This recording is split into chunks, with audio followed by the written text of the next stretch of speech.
Yeah, I was thinking about the better days. My youth so happy, my hair so nappy, had an afro. Yes, yes, yes. Bless up, gentlemen. Bless up. Hope you are well. Yes, Just on your way back from Corona, Tone. I am indeed. Yeah, just walking into my road now, and then I shall be up in front of the TV momentarily. So, gentlemen, I shall leave you to explain what's going on. Let me put the team up on the screen so you can have a little chin wag about that. Arsenal and the shot from Havertz straight at Ortega. Yeah, Arsenal just went close, but Havertz's shot straight at Ortega. No Edison today, of course. He's carrying an injury. So, while we're getting into the game, Emerson, it is absolutely a joy. 1-0, Odegaard. Let's go! Come on! Just under 2 minutes, Odegaard has scored the opening goal. Yeah, so City have the ball with Stones. He plays it back to Ortega. Amazing. Ortega back to Stones. I'm not even able... Into Nunes. It's one back by Trossard to Havertz. And it's a little side path, and Odegaard slots in 1-0 Arsenal. Not even 2 minutes. 1 minute 48 seconds. That's what we need. We need our boys taking advantage of the chances that we get today. Was that an assist for Havertz? An assist for Havertz. Yes. What a game. We have already. So we have kicked off. We are literally no more. Trossard got the foot in to break up the play, and the rebound fell to Rice, who slid it to Havertz, and a little crossfield, little 5-yard cross ball, and it's in the net. Fantastic. So just what we wanted. Excellent start. A nice, good, excellent start. Yeah. So guys, I mean, obviously the job that. Afternoon, Vincey.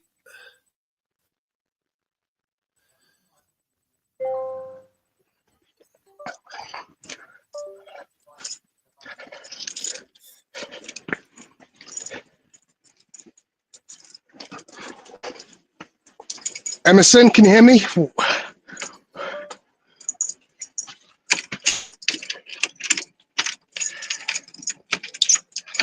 Yeah, unlucky Nick's to his Palace. So I'm going to shoot off for a little while. Yeah, go on, mate. The fans at the Emirates seem to be going crazy. As predicted, Gary. It looks like a nice sellout as well. Another 60-odd thousand crowd as well.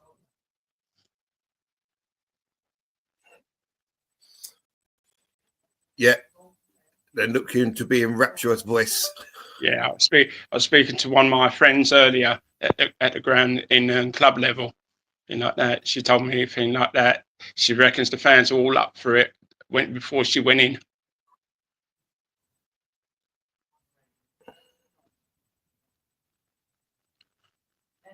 Odegaard on the edge of his own box.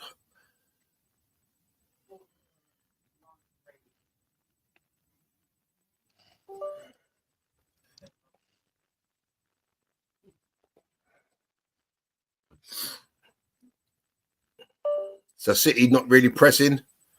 Arsenal playing the ball about just at the back. It's with Thomas Partey at the moment.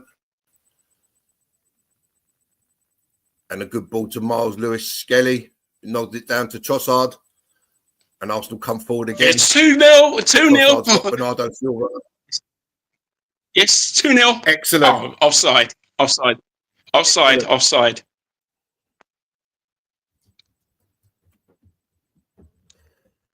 Yeah, it was, yeah. Martinelli was just offside.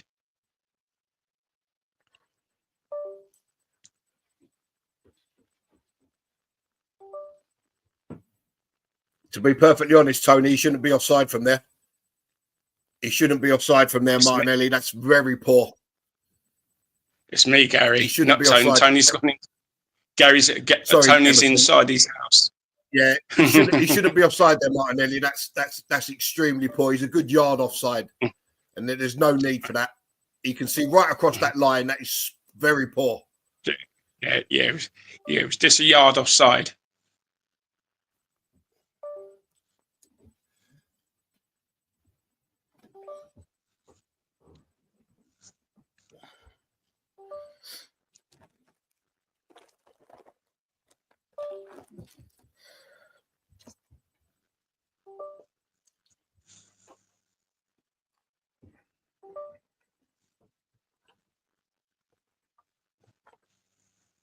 Yeah, I've noticed that in the last couple of games, Vincey, Odegaard literally dropping right into the 6 area.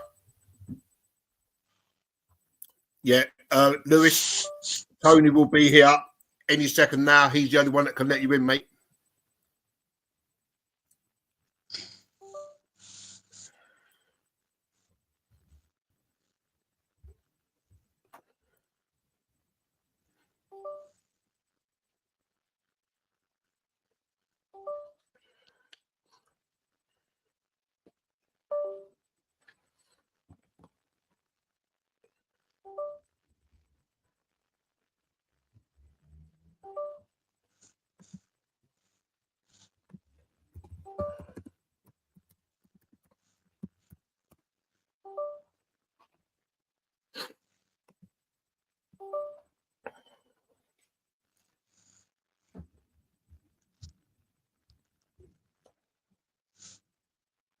Gary, I'm gonna give you a little question.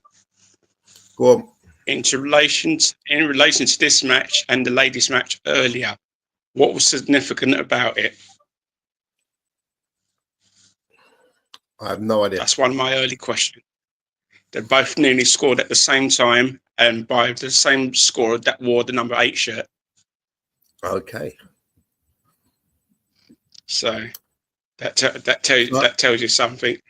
But I'm hoping it's not going to end up as like what the ladies' result's going to be. I saw it at 4-3, wasn't it? What did it end up? Yeah, it ended up 4-3. Could have been more, but as I said, it could have been more for Arsenal. And then again, City could have scored a few. Oh dear. What are you cheering for, Emerson?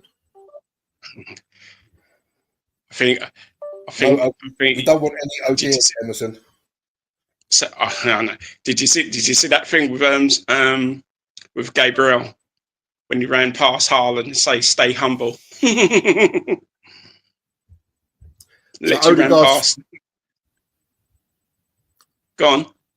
Yeah, Odegaard's finish took a deflection off John Stones. True. It ended up in the back of the net, so nobody cares. Yeah, but as I said, thing like that. As long as that's the main thing. That's the stat that I've got really. I've got a question for you, Emerson. Go on. I've got a question for you, Emerson. What is significant about Thomas Partey's appearance today? There's 2 things. There's 2 things. Actually, yeah. There's actually 3 things. Is it a 100th appearance for Arsenal as an Arsenal player? It's his 150th appearance as an Arsenal player. Mm-hmm. But what else is significant about that stat? There's 3 other things significant about that stat. Right. He's 150th. Havertz, how are you offside? Come on, man. Go on, hit me with it, Gary. Hit me with the answer. Right. I haven't got a clue. So his first appearance came against Man City also. His 50th appearance also came against Man City. And his 100th appearance also came against Man City. And did we win all 3? I have no idea. I have no idea. That's a question. That's a question for your son to answer. That's a question for your son to answer. Well, the first one must have been in the Charity Shield, so I think we won that one. Yeah, I think so. Yeah, you could be right there. Yeah, I'm much better now than I was 6 weeks ago. But Good, mate. just That's excellent. That's excellent. my face does its justice as well. So I haven't had a shave for 6 weeks. It's all right. The beard suits you, my friend. That's what you think.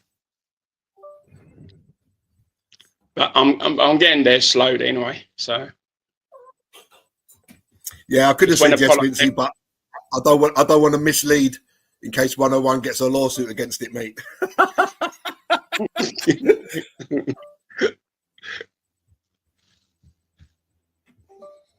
We don't mislead the public here at 101.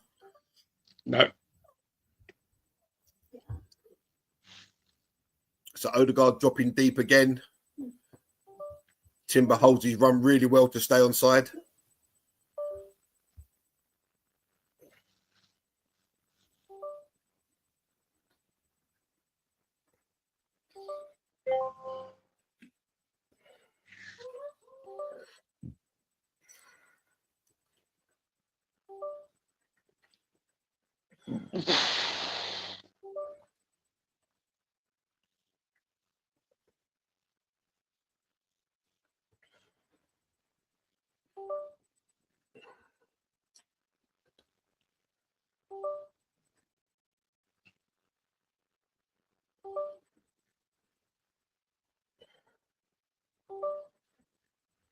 Arsenal defending really well here, very tight, compact.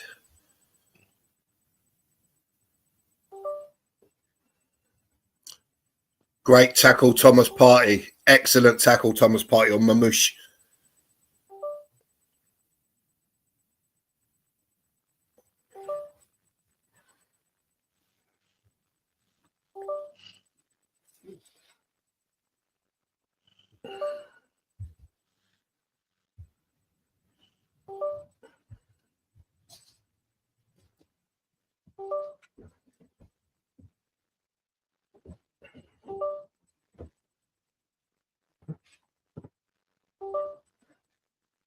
How did that ball not go out?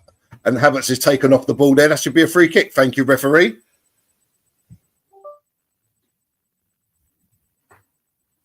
I'm still not sure how that ball rebounded off Havertz and didn't go out. Tony, if you can hear us, Lewis is in the back room. He needs to be let in.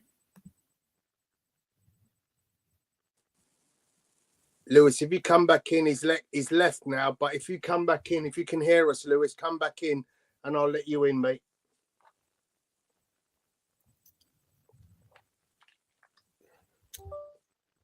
Well, Vincey, Emerson is watching it live, but I have an app on my phone. So as soon as a ball hits the net, I know.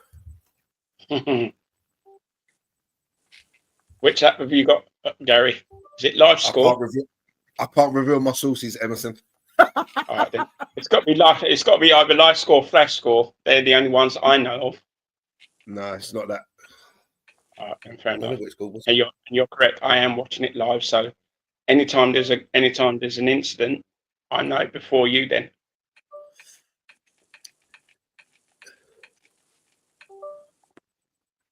It all depends because obviously if the screen goes out on my phone, then I don't see it. But as soon as that ball hits the net, I know.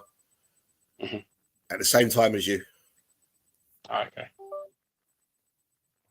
Because they do it in real time as well. But some of these football well apps, played, Trossard. Played by Trossard. 10 seconds.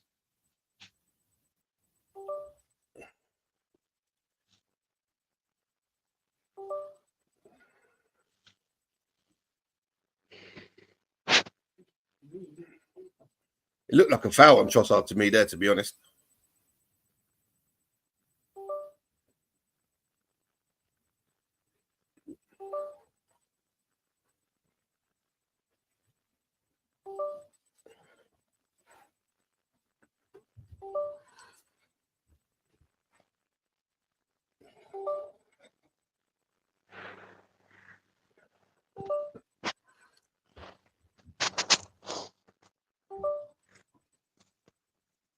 Martinelli, come on, man.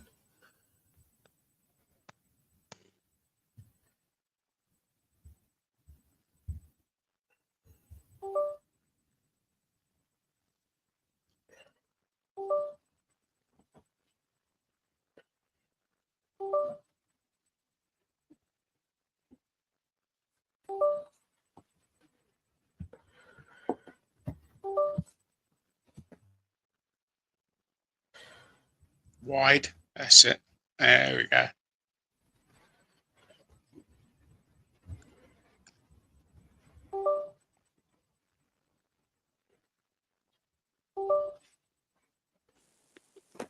Right, so gents, I'm back in the house, terra firma, and I'm at 15 minutes in 11. Yeah, 16:04. Arsenal play well. 16:39. Yeah. We come down the right with Havertz. Timber goes on the overlap. Back to Thomas Partey. Switched it lovely to Miles Lewis. He takes it excellently on his chest. Out to Decky Rice. To Trossard. Oh, Martinelli almost in. Ortega out to Smother.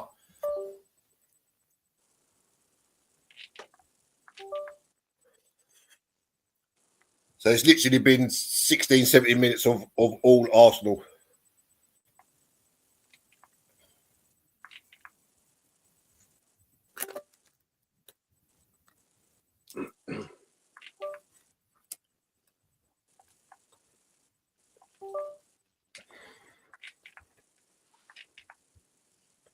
City come now. First real venture into our half.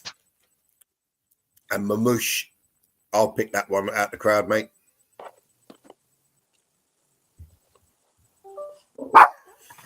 So I'm pretty sure you guys have said hello to many of the roomies. Big up to D-Dubs in the house. I see you said Easy D. Gary, thank you very much for that. Yeah. D, Said hello thanks, to guys. Vinci. That City team looks easy to pierce through. Sadly, our team has no speed to kill them. Speed kills and speed is City's weakness. We've got none of that. Well, here we go. 1-0. You didn't need a speed. Anthony Roberts, big up to you, Tone. Hope you're well. Really pleased for Odegaard to score. Afternoon all. Blessings to you, sir. Havertz looked to shoot, which was very smart there, and took the right option to pass to Martin. Good football there. First time positive play. And Martinelli made it too, but he was a yard offside and he should never have been offside in that instant. Ah, that's a shame. That's a shame. He was looking right across the line and he just went a yard off. The ball may have been played a little bit quicker from Odegaard, but still, Martinelli, no excuse to be offside. Yeah. Anthony says, really pleased to see you, Emerson, on the stream. Bless you up to you, bro. Keep on the recovery, gents. There was a ball to Trossard. If Odegaard had the vision Ozil had, instead of feeding in Nelly. Bright start, though. Yeah. I just read that Mattel is signing for Man United. We're signing Tell and Watkins, are we? Do we think? I don't know what Arsenal are doing, but I'm going to keep off of that for now. Let's just concentrate on enjoying this game, boys, because when we start talking about transfers, we go very dark. I've enjoyed what transfers? I've enjoyed a very nice trip to Barcelona. Very much enjoyed it. It's funny because I was on the plane coming back, and I've got an offer. City come with Foden. Excellent defending from Miles Lewis. Skelly there.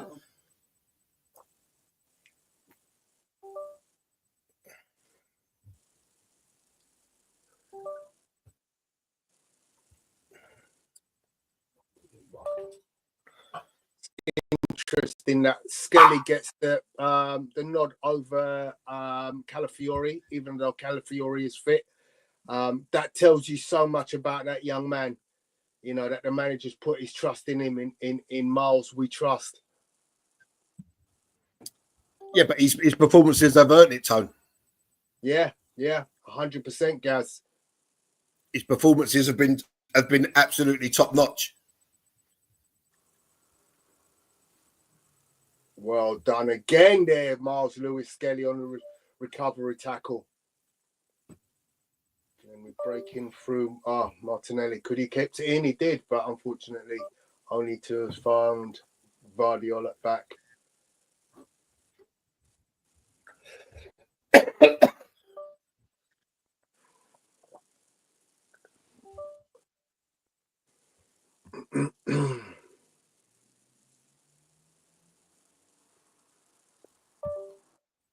Yeah, Emerson, the app is called Sofa Score. Oh, I know the one. Yeah, I know the one. So, guys, if you're in the chat, please go give us a like. Ensure that you are giving us some clicks on the channel. And if you haven't done so, tell a friend.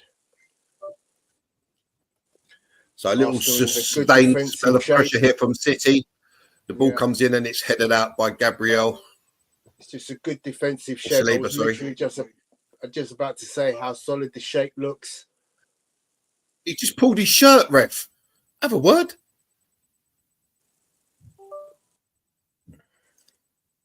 Glad to see Thomas Partey playing back where he performed really well in the last game against Man City. In his much more experienced position.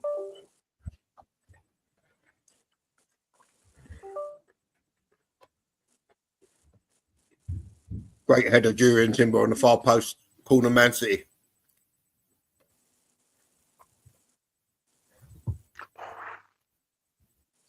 That was close. That was very close for Man City. Yeah, we don't mind close. Not sure who headed it on. It's a good corner though. Okay. Yeah. Oh. Good save though by Raya though. So have we got any news on what was actually wrong with David Raya? It was just a slight muscular injury. It was a muscle injury to his knee. Okay. But I think he was declared fit. Good. Yeah, he was declared fit to play from yesterday. That's good. After the training session. Haaland was waiting for it to gobble it up. But fortunately it didn't come down for him in time.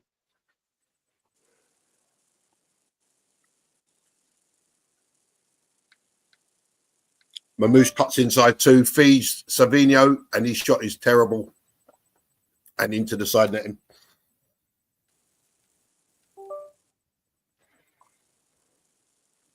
Well done, Lewis. Well done. Keeping Haaland at bay. Well done.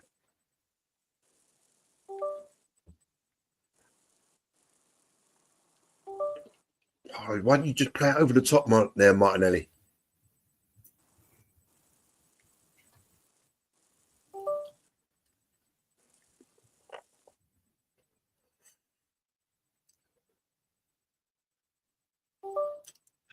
Miles Lewis-Skelly is so strong. It's unbelievable.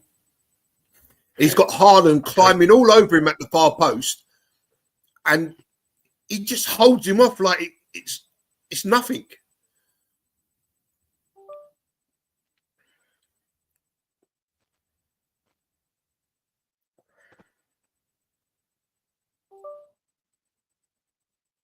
So Haaland's touched the ball twice in the opening 25 minutes.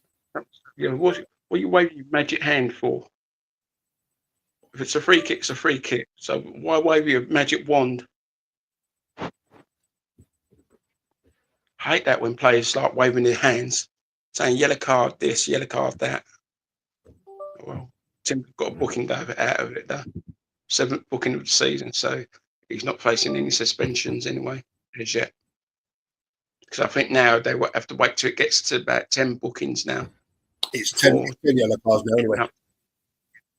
Yeah. You know, if it's like a single booking, it goes up to 10, then it gets rescinded. There we go. This should be 2. Oh, how did you miss that, Havertz? How did you miss that? You had a clear chance at goal to make it 2-0, and you put it wide by inches.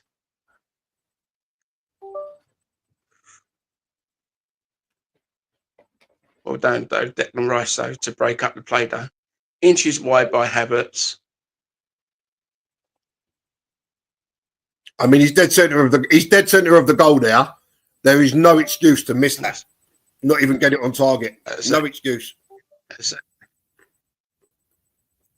dead centre of goal around the penalty spot, and he blazes it wide. By inches.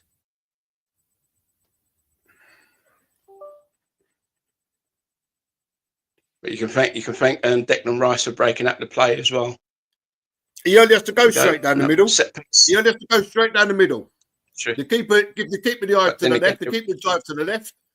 He's just got to go to the middle. Well, then again, there was a defender on the line if he was going for that side of the corner. Here we go. Let's see if we're going to score from a set piece now.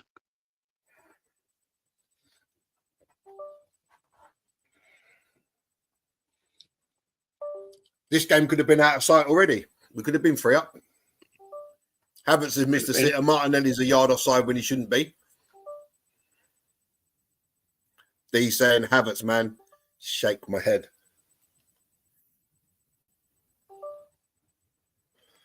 Odegaard's gone down, by the way, guys. That's a terrible miss. Just seen it. It's horrible. It really is. You've got to get it on target from there, minimum. Minimum on target. You cannot not get that. Should have been a foul. Silver's just bundled over Odegaard. Should have been a foul on that. Where's the referee when you want him to give a yellow card? How does the referee play on from there? How does the referee play on from there? Exactly. What am I watching here? Am I watching rugby union or something?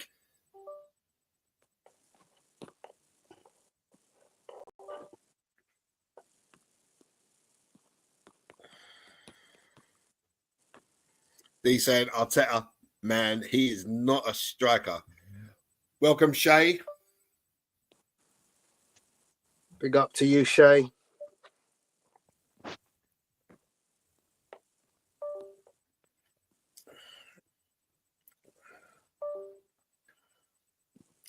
If he goes straight down the middle there, there's no way that Stones can get that. He can even just knock it sideways back to Odegaard. He had Odegaard and Martinelli just to his right.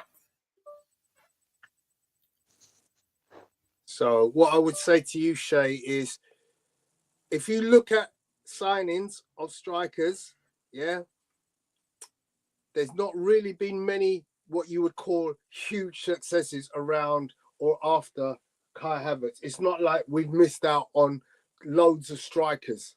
Yeah. Many of the strikers that we would like to get just aren't available. Until the summer. Exactly. Sesko and Gokares. Yeah. Lovely Trossard. Trossard has got Nunes on toast.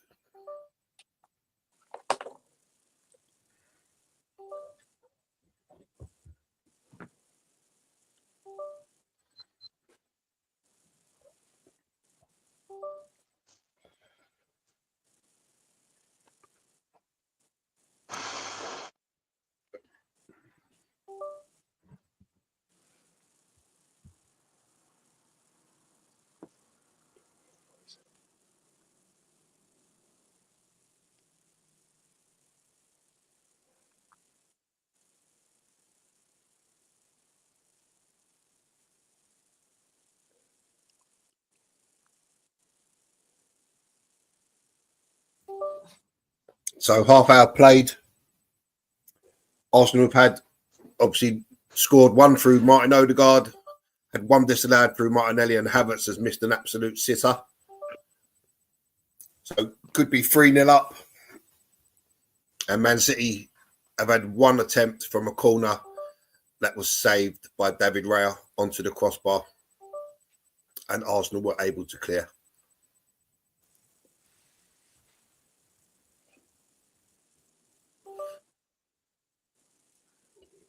Don't take time with this throw, Tim, but just throw the damn ball, man.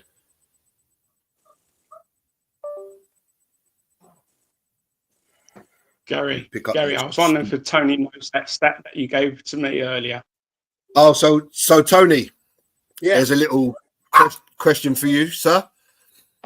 So today marks a special event for Thomas Partey. Wow. First part of the question is, do you know what it is? And Definitely secondly, not. there's 3 other significant things about that mark this event. What are they? I'm stumped at the first one. If D, get Being over it, totally- mate. You've missed it. We carry on.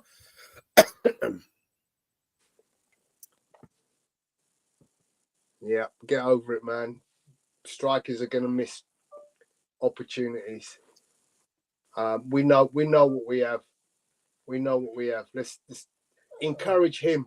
Yeah, 14 goals this season, same as he's had in complete last year. So let's hope he can go on and get to 20. You know, that would be an improvement from him, even though we Corner don't Man feel it's City. enough. Gabriel takes one in the private parts. Foden tries to help him up, and Gabriel's like, get the hell off me, man. Right, so today, Tony, marked Thomas Partey's 150th appearance for Arsenal. Okay, I thought it was going to be an appearance number, but I didn't have a clue what number it would be. What is significant? What are the 3 other facts about what I've just told you? And I'm not too sure that this has been done by any other player. Wow. I've Now never seen it. Really stumped me. I've never seen it happen before. Really stumped me. Right, so I'll tell you. Yeah. His first appearance was also against Man City.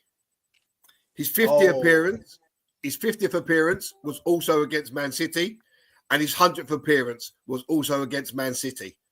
So wow, 4 landmarks, amazing. all against the same team. That's amazing. And I'm not too sure I've actually seen that happen before. Yeah, that is an amazing statistic. Here come Man City again. It's with Nunez. Miles Lewis Skelly faces him up. It's with Stones, 30 yards out from our goal.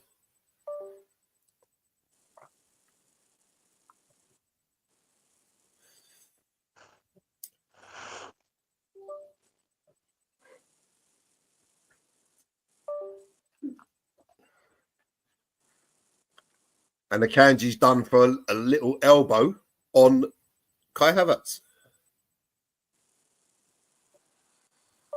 That's not even a foul. Surely he wouldn't even hit his head.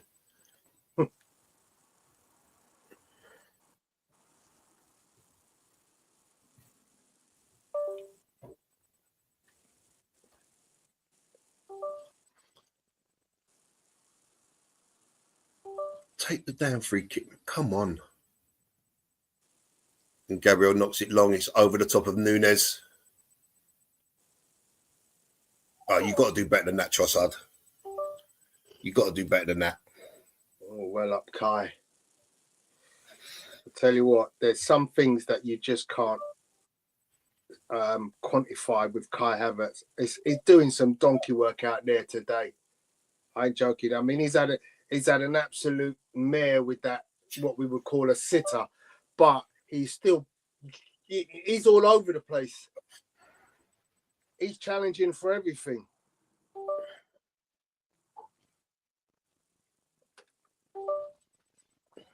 Here comes City again.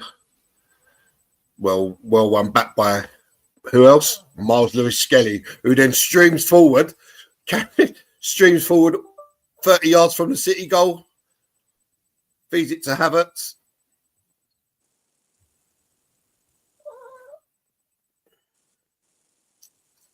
And Havertz slows it right down. City all back behind the ball now.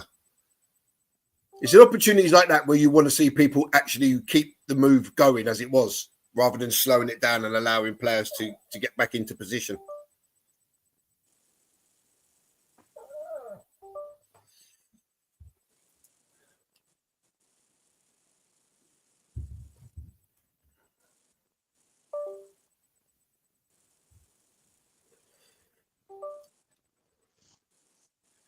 Get past him. That's it.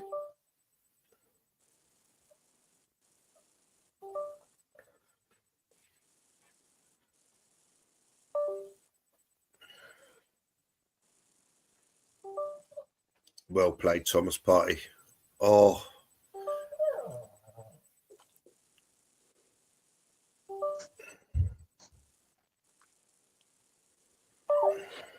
Arsenal just Be interesting to see that one again, Emerson, because as Vardy knocks the ball back to his keeper, he looks to trip Martinelli after he's played the back pass, not allowing Martinelli to go and chase it down. Well played, Thomas Partey. how many times we're going to say that today? There's been a few Oh, already. what a lovely pass I just saw Partey play in. Oh, to Odegaard. Odegaard is much better when Partey plays because he can find him in places that nobody else can find him. What do you want? Well run, Kai Havertz again. Just doing that donkey work again. Come on, Martinelli, run at him. No one in the box. Look, no one there.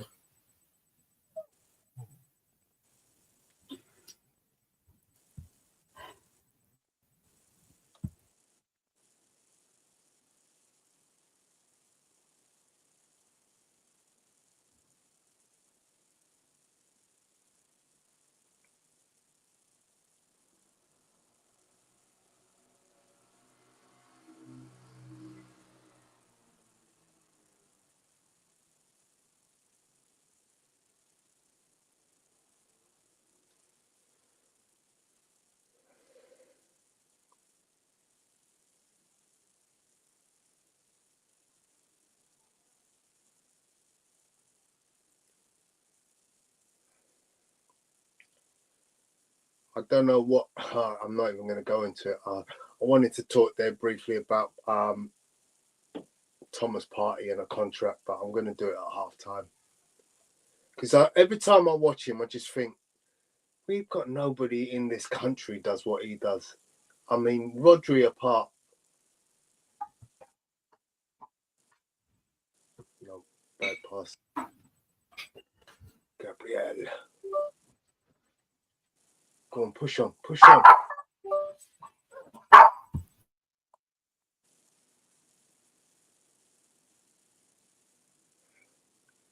It's a good half of football. 38 minutes gone on my clock. Man City look devoid of ideas, raising their arms. I don't know what to do. Haaland looks like I don't know what to do either. Yeah, well, when City don't play well, Haaland's ineffective. We know this. Yeah. But there's always that. There's always that little thing where he'll get the that one chance, half, and they're like, "Do something," and he's like, "I don't know what to do." Yeah, because he doesn't have any effect on the play, so he's only there basically to score goals. Yeah. Haaland wouldn't fit in this team because he doesn't offer anything, so he's not an Arteta player.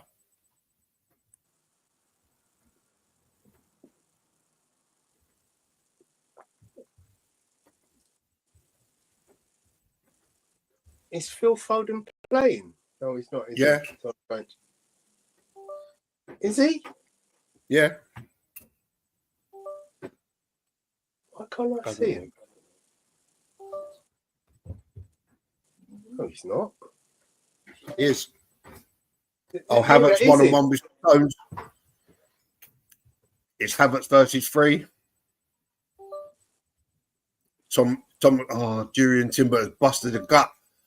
I can't believe Timber's busted a gut to go on the overlap, and Havertz has not played him in. He's missed it, gone inside to Odegaard instead, and Odegaard's lost the ball. Yeah, that was. I just love Gabriel's positioning as Manchester City, I should say. As Manchester City burst out there, you could see Haaland getting in position for a cut across, and Gabriel just positioned himself perfectly to stop him. Yeah, thanks a lot, Tone. Yeah, I keep thinking that 47 can't be Foden. Why has he got such a big number? He kept the number that he had when he broke into the team, innit? Yeah. It's weird seeing certain players with a big number. I mean, obviously, we've got a couple of youngsters playing with big numbers, but when players have established themselves, they normally take on a smaller number. I remember famously Anelka, after he couldn't get his number, he just went with 39, and that was the number he kept for the rest of his career.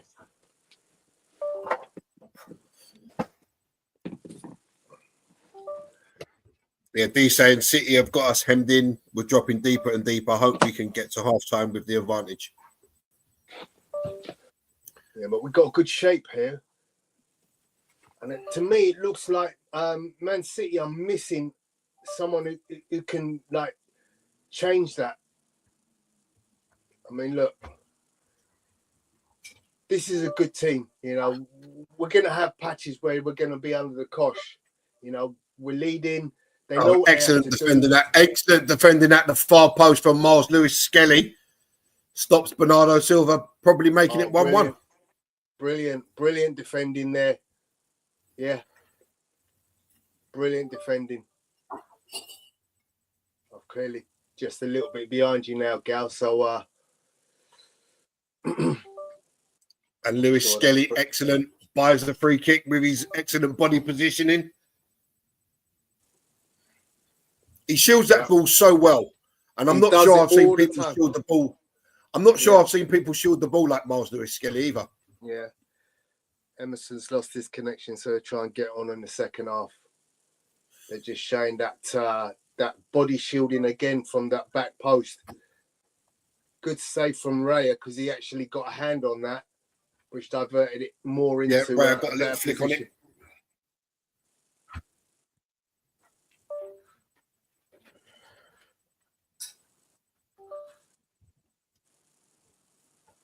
So Arsenal dropped off a bit in the last 5 to 10 minutes, allowing City to come more into the game.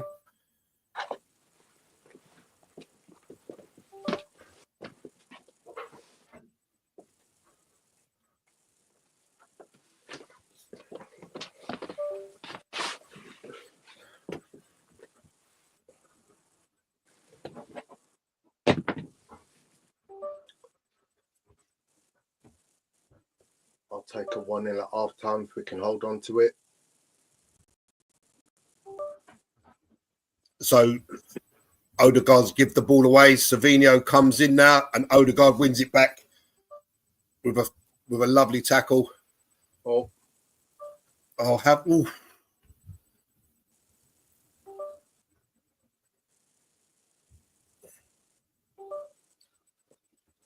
Yeah, good football. Well done, Julian. City have it back with Kovacic. Haaland with his third touch of the game. And it's the little rat boy. And it stood up to the back post. Oh, what a save, David Raya. What a save that is. So the ball's dinked up to the far post. Saliba and Timber get in each other's way. And it's a shot from Savinho. And what a save from David Raya because he sees that late.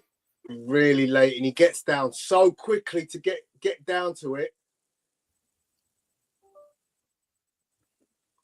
Cross comes in again. Good header from Thomas Partey there. Looked like there were two Man City players lining up for that cross. And it took a deflection Thomas off Partey of got Saliba as well, the shot. yeah. Tone, sorry to cut you off there. It Yeah, makes the save even better. Come off his heel. Excellent save from David Raya. Yeah, 1 minute added on. Oh, way Well to go. played, Thomas Partey. Now Thomas go on. is silk. The way he just goes out of the tackle and then drives on. Brilliant. Well done. So assured. Unlucky. Set across by Declan Rice. Good pressure from Odegaard on Savinho. That's it. Good pressure. Here comes Kai. And that's half time, Under guys. pressure.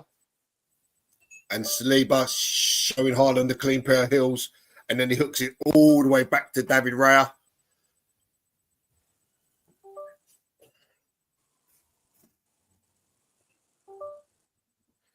Time. Take your time. Ball goes up long. Last touches of the game. Out to Savinho. Back into Kovacic.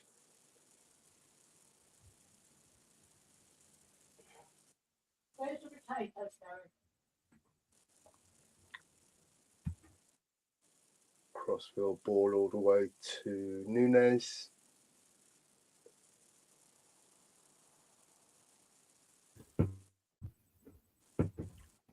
So Arsenal go into the break 1-0 to the good. That'll do it. Yeah. I mean, this game could have quite easily been 3-2. Yeah. David Raya with two excellent saves. Yeah. But, but for clinical finishing, I think we should definitely be 2-0 up here. But when you see the Martinelli chance, I mean, he should never be offside. You can see right across the line, and that's criminal when you're that on the edge of the box and you can see right across that line. You should never be offside. All right, let's just update that banner.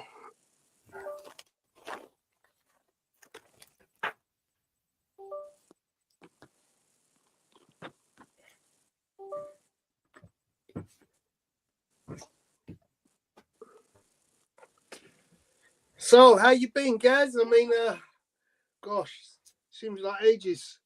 I was talking away. Well, I nearly wasn't here today, and I nearly killed myself in my bathroom today. No way! I tripped over, and I fell, and my head was just about to hit the toilet, the toilet pan. And as I saw it coming, I managed just to crook my neck up and land on my arm. Oh my days! So I was nearly no more. Ladies and gentlemen, I present to you the walking miracle, Gary. But apart from that, I'm fine. Yeah. So, I mean, got a couple of comments coming in. Man, I'm so tired of Arsenal missing chances in the Emirates era. Could have been 2-0 up. Second half is going to be pure hell. We had our chance to put this game to bed. Absolutely. Social joins, how are you, sir or madam? We should be 2-0 up. Absolutely. We're getting good attacking positions. All these guys just turn around. Why are they scared to attack goal? I don't think they're scared. They're scared of attacking goal. I mean, look, they're certain players who have got a certain way of playing. When you look at what Isak does for Newcastle, his style of play is so attacking that we don't have that type of player in our team. So it's what we're missing right now. I just think that sometimes they just get too caught up in this way of playing. We saw Miles Lewis-Skelly drive. He gets 30 yards to the goal. He plays the ball to Havertz, who puts his foot on it, slows everything down, and allows all the City players to get back into position. It's them kind of instances where players made the 60-yard run, play a little 1-2, and you're in behind. but you've just allowed them to get all the way back in position, and I'm not too sure why that happens.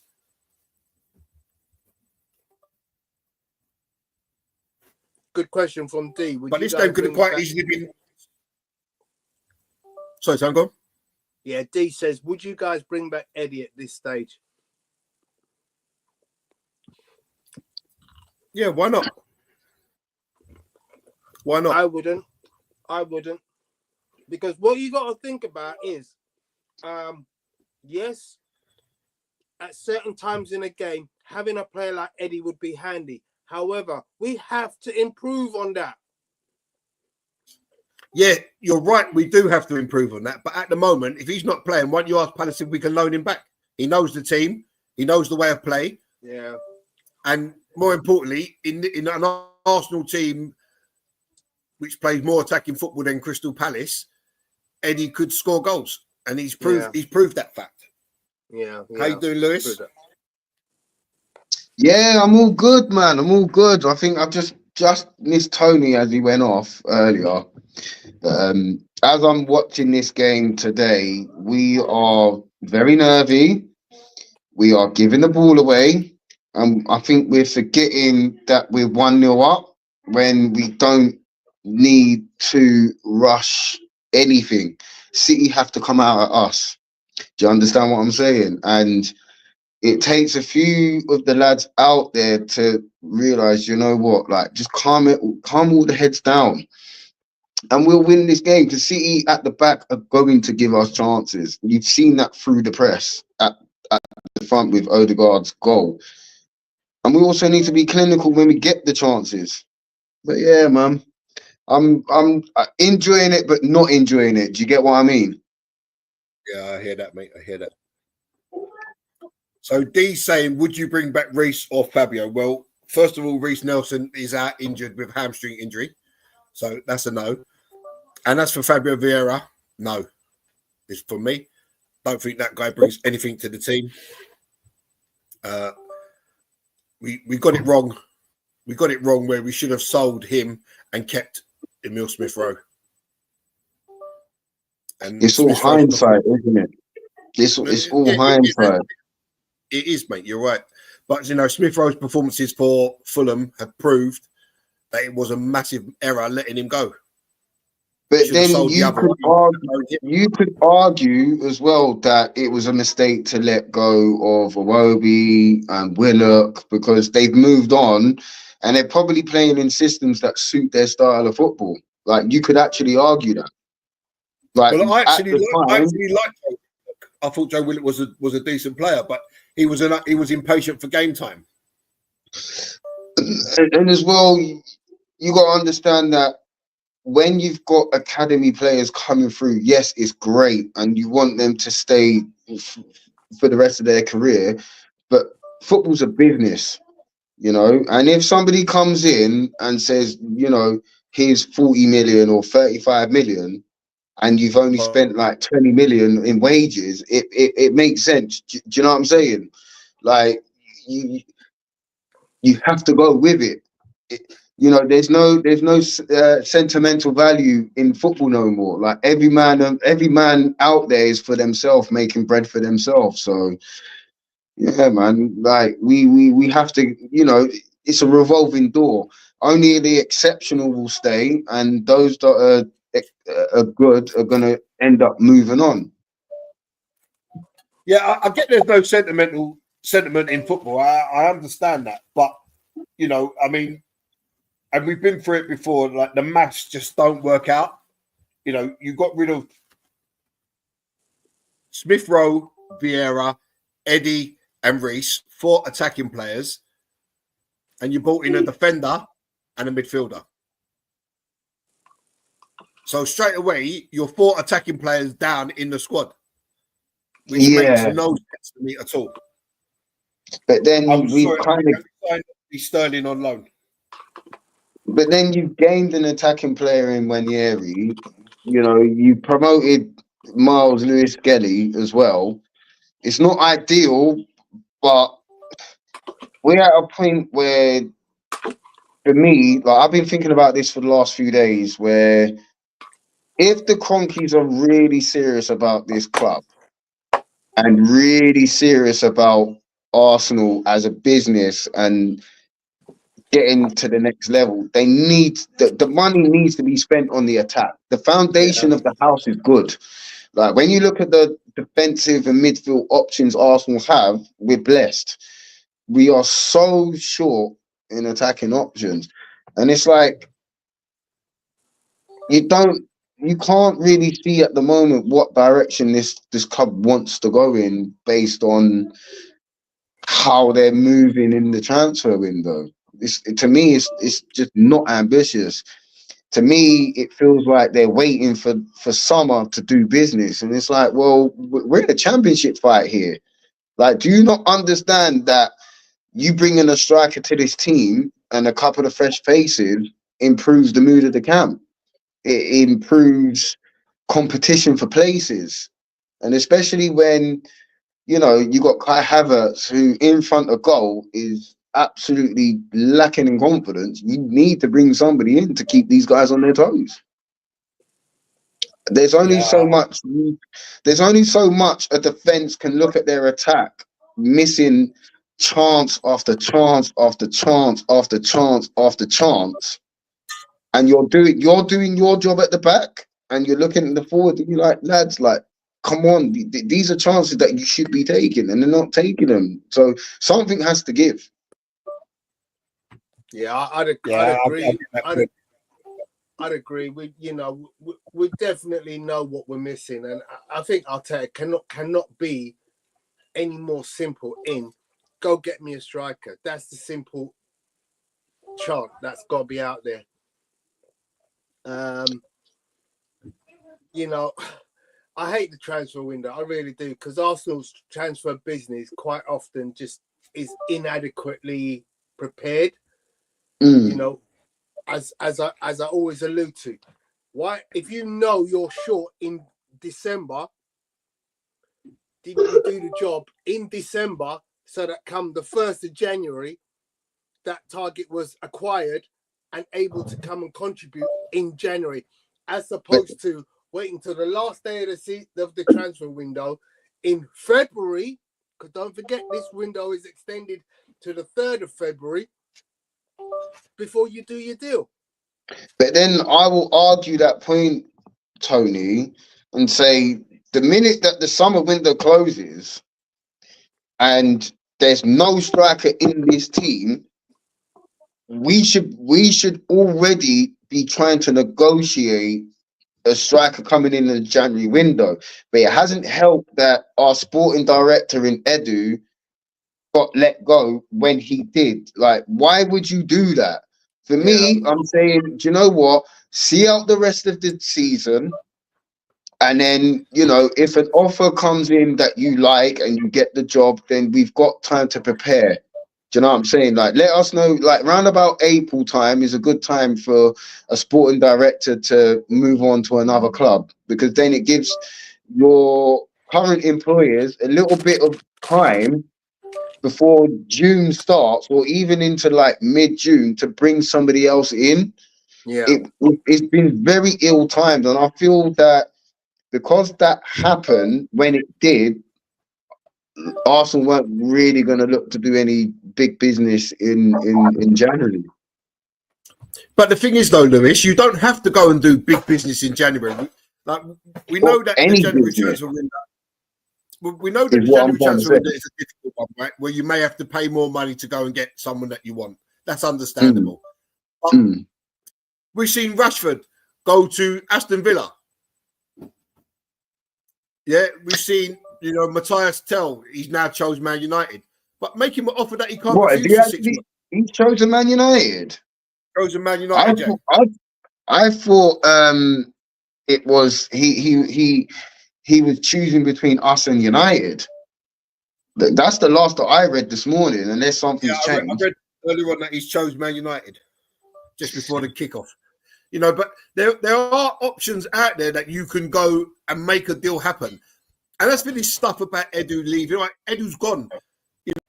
Draw a line under it. If someone's in there doing his job, go and do his job. We knew that Saka was missing from December. Yeah.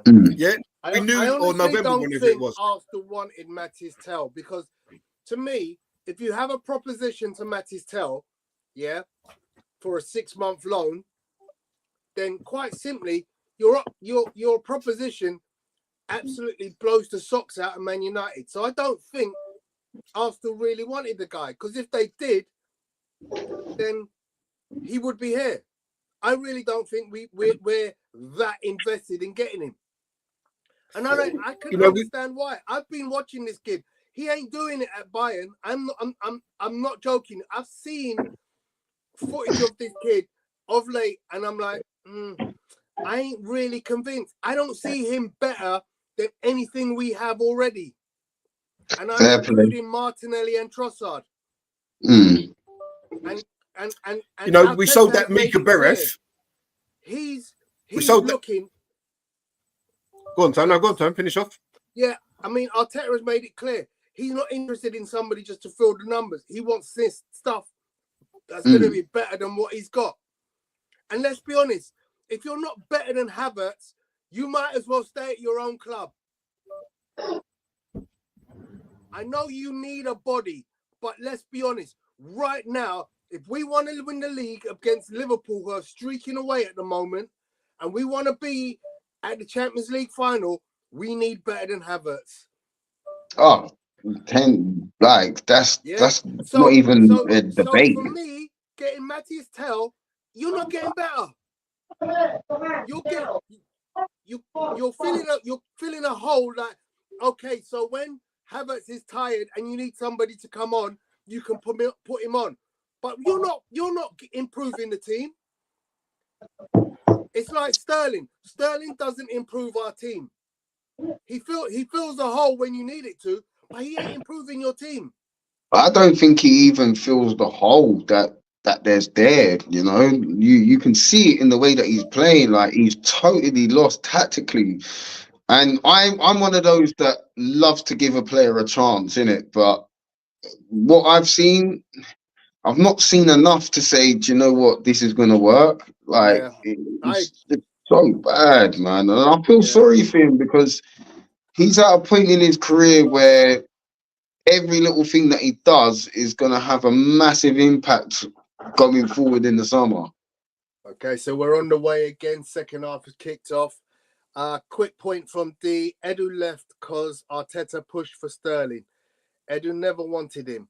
When we played Barcodes and only had one shot on goal and none on target, and Sterling weren't even in the squad, he had enough and kicked. I don't think Sterling is the reason Edu left. I think there's a whole bunch of cases full of money that are the reason that he left. That would be kind of silly to say Sterling is the reason that your director of signings, or whatever his official title is, leaves the club. That's just silly. That makes no sense. So what I was kind of reading and seeing was Edu wanted to move to the next level above sporting director. I don't know what it is. If somebody in the chat knows, that would be great help. But he wanted to be ambitious and move up. He felt that he had done enough experience in that role of sporting director to move up. And obviously Arsenal weren't willing to give him that role and that responsibility. So he's moved on to Nottingham Forest. But that's all rumour and hearsay.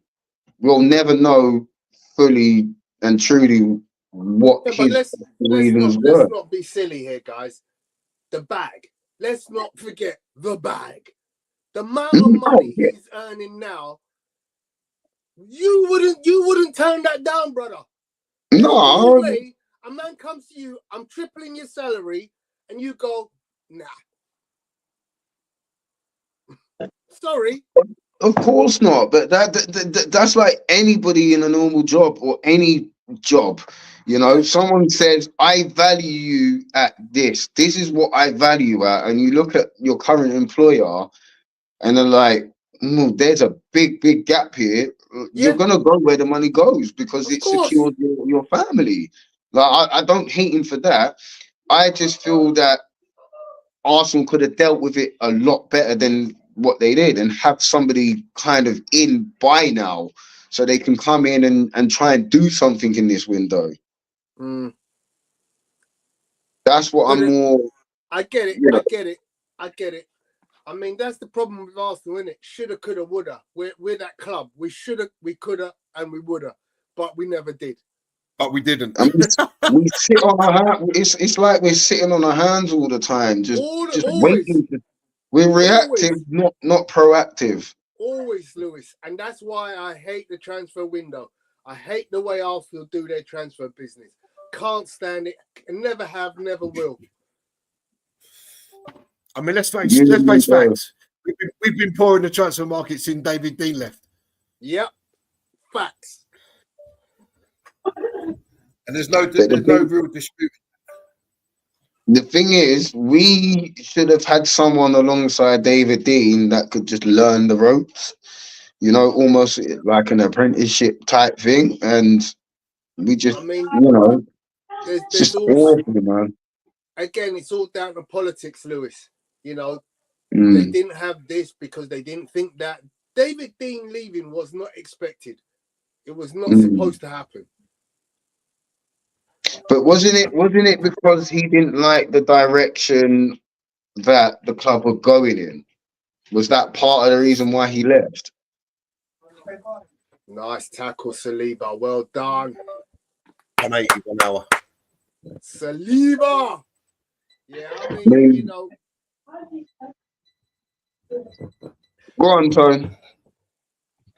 it's there's so much cloak and dagger at Arsenal. You know, Peter Hillwood and Lady Chatterley's lover and whatever else their names are. You know, all that whole Usmanov and Kroenke. Because don't forget,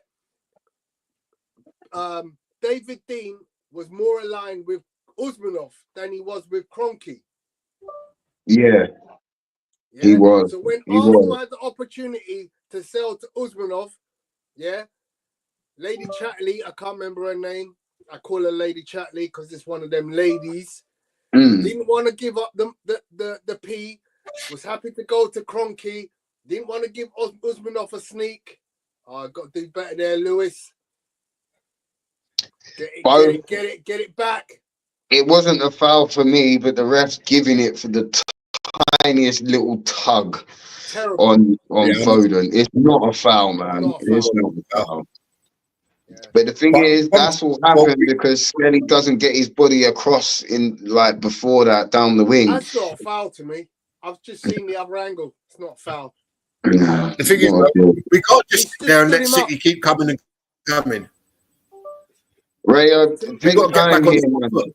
Take your time. We don't need to rush out, man. We are playing like we're 3-0 down, like chasing the game. Why? Manage this That's game. it. Emerson, Yeah. Bracewell Smith. Lady Bracewell Smith, that's the one. But I like Lady Chatterley better. Again, great defensive work there from Kai Havertz. But how many times are we going to say that about our centre forward? Defensive. Listen, When are we gonna get? You've got to give the boy his credit. Give the boy his credit. You know, look, you know, you can't just be an out-and-out attacker. As Darius said, Haaland in our team would be rubbish. Haaland in our team it don't work. He don't do nothing except score goals. But for some people, that's enough for them. But for me, I look at Haaland and as many goals as he scored, when you cut off the supply, when you cut off the supply to Haaland, it's like, what have you got next? What do you have in your locker? Can you hold the ball up? He's not great at holding up the ball. Can he pass? He can't pass a ball. But yet all these new generation of kids love up Haaland because he just taps the ball in. Yeah. That's blatantly come off Foden. That should be a corner. Do you know what, guys? We're not gonna get much today, and we're the home team. Look. Trossard's getting hacked to pieces by Mateus, and nothing given. Refs just saying play on, and now we're at a disadvantage because we've gone back. Where's the advantage in this? There's none. The advantage is the City. He's doing all he can to bring City back into this game, and it's gonna happen. Don't forget the rest from Liverpool, innit? Well, you damned if you do, damned if you don't, because Oliver was meant to be on this game today. Yeah, let's be happy we ain't got that. Oh, that ball's got to run on out wide, man. Come on. Good. Keep the ball. Let City come out. Go home. We are playing like we're in a relegation battle, and we oh my God. Why did Martinelli's born outside, man. Away, and it's 1-1. City have equalised. Shoot. City have equalised, guys. And Martinelli offside again when he doesn't need to be again.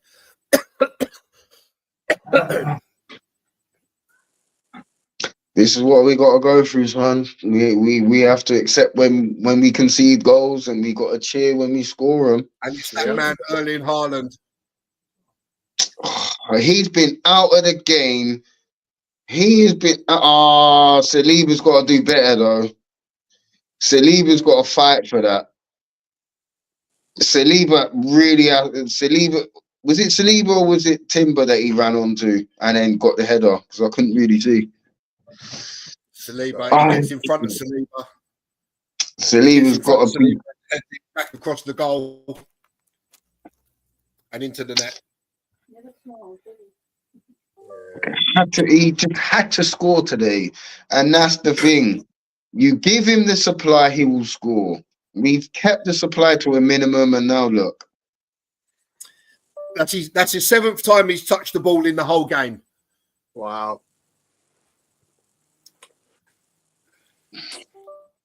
But that comes. Martinelli doesn't need to be offside in the first place. Way back when. That's what I'm saying. It's come from that. A free kick, and we shouldn't be as open as that. Haaland actually tugs Saliba, and then that's what gets him in front of Saliba. Yeah, but they're not going to review it. They're not going to review it on VAR. We all know 2-1 Arsenal! Oh, 2-1 Arsenal! We've gone straight down the other end, and we scored. I am so far behind. It is unbelievable. But talk to us, Gary. Come on, guys. I haven't seen it yet, mate. It's just come up on my app. Yeah, same. So the ball's gone out wide to Trossard. Trossard holds it up. It's Thomas Partey that scored. Trossard loses the ball. Foden plays the ball inside. That's gone to Partey. Partey's had a... Partey just picks up the pass from Foden, who tries to play a crossfield pass. Partey takes his time, gets the ball under control, assesses his options. Nothing is on, and it wasn't a hard shot. It was just a nice little finesse into the bottom left corner. Well done, Thomas Partey. What a response! What a response! Thank you. And this is why, because my son's just next to me. This is why in football you should never give up. No matter what the scoreline is, should never give up. It's been deflected off of John Stones, but you take it. Yeah. But see as well, Lewis, this is what I always say. If you don't shoot, you can't score. And I was just about to allude to that point. If you don't shoot, you can't. I mean, that was going straight down the keeper's throat. And it flicks off Stones' back and it arrows into the far corner. But if you don't take that opportunity, you can't score that goal. And this is what Arsenal need to do more of. 100%. What a reaction to going the goal down, to conceding the equaliser. You go and score the next goal. Absolutely. Second, Haaland's face is a picture. Love it. My guy, Thomas. But see, normally Sensei. Thomas Partey wouldn't have shot from there. He looks to play out wide or play square. You've got to take these chances. You've got to take the chance. Get injured, I thought, not normal. Say that again. You know, Thomas Partey. What about him? You know, for like a few games, was he injured? You said something wrong was at a stadium, like versus Chelsea. Was Partey injured versus Chelsea? No, that was months ago. He wasn't. No. I saw you. He might have picked up an injury back then, but it wasn't. It wouldn't have been a big injury. Oh, City come again. What a challenge from Gabriel. And he jumps up off the ground and roars to the Arsenal fans behind the goal. See, now we're at that point where everything's got to be celebrated. Every little tackle, every little block. Because mentally, go on. Oh, see, that's why you need a quicker striker up front. You see a ball like that, you've got to be direct in it. You've got to get on it and you've got to commit the defender and just go to goal. Think about nothing else. What a touch from Odegaard. What a touch from Odegaard.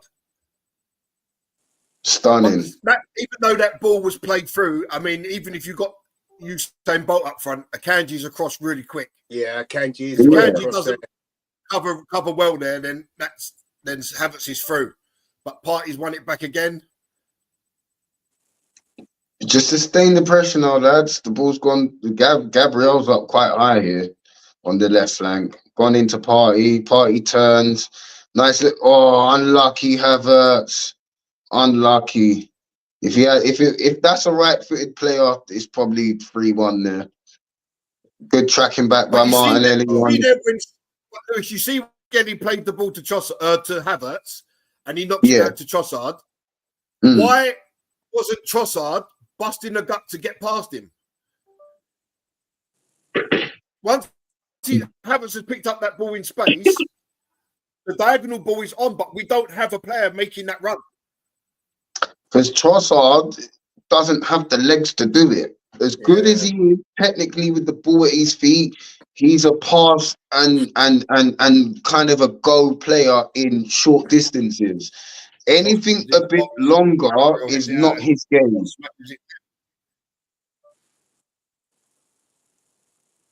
I mean, as a forward player, you've got to be thinking, right, my centre forward's got the ball here. If I make that run, he can slide it in between the fullback and I'm in. And sometimes you've got to do selfless running to open up space for your midfielders behind you or your fullback to get on the ball and get up and, really, really camp them in. Come on, Arsenal. 30 minutes left. We're at 60-minute mark. Shape's looking pretty decent so far. Mamouche, and he played it out. We've kept Mamouche quiet.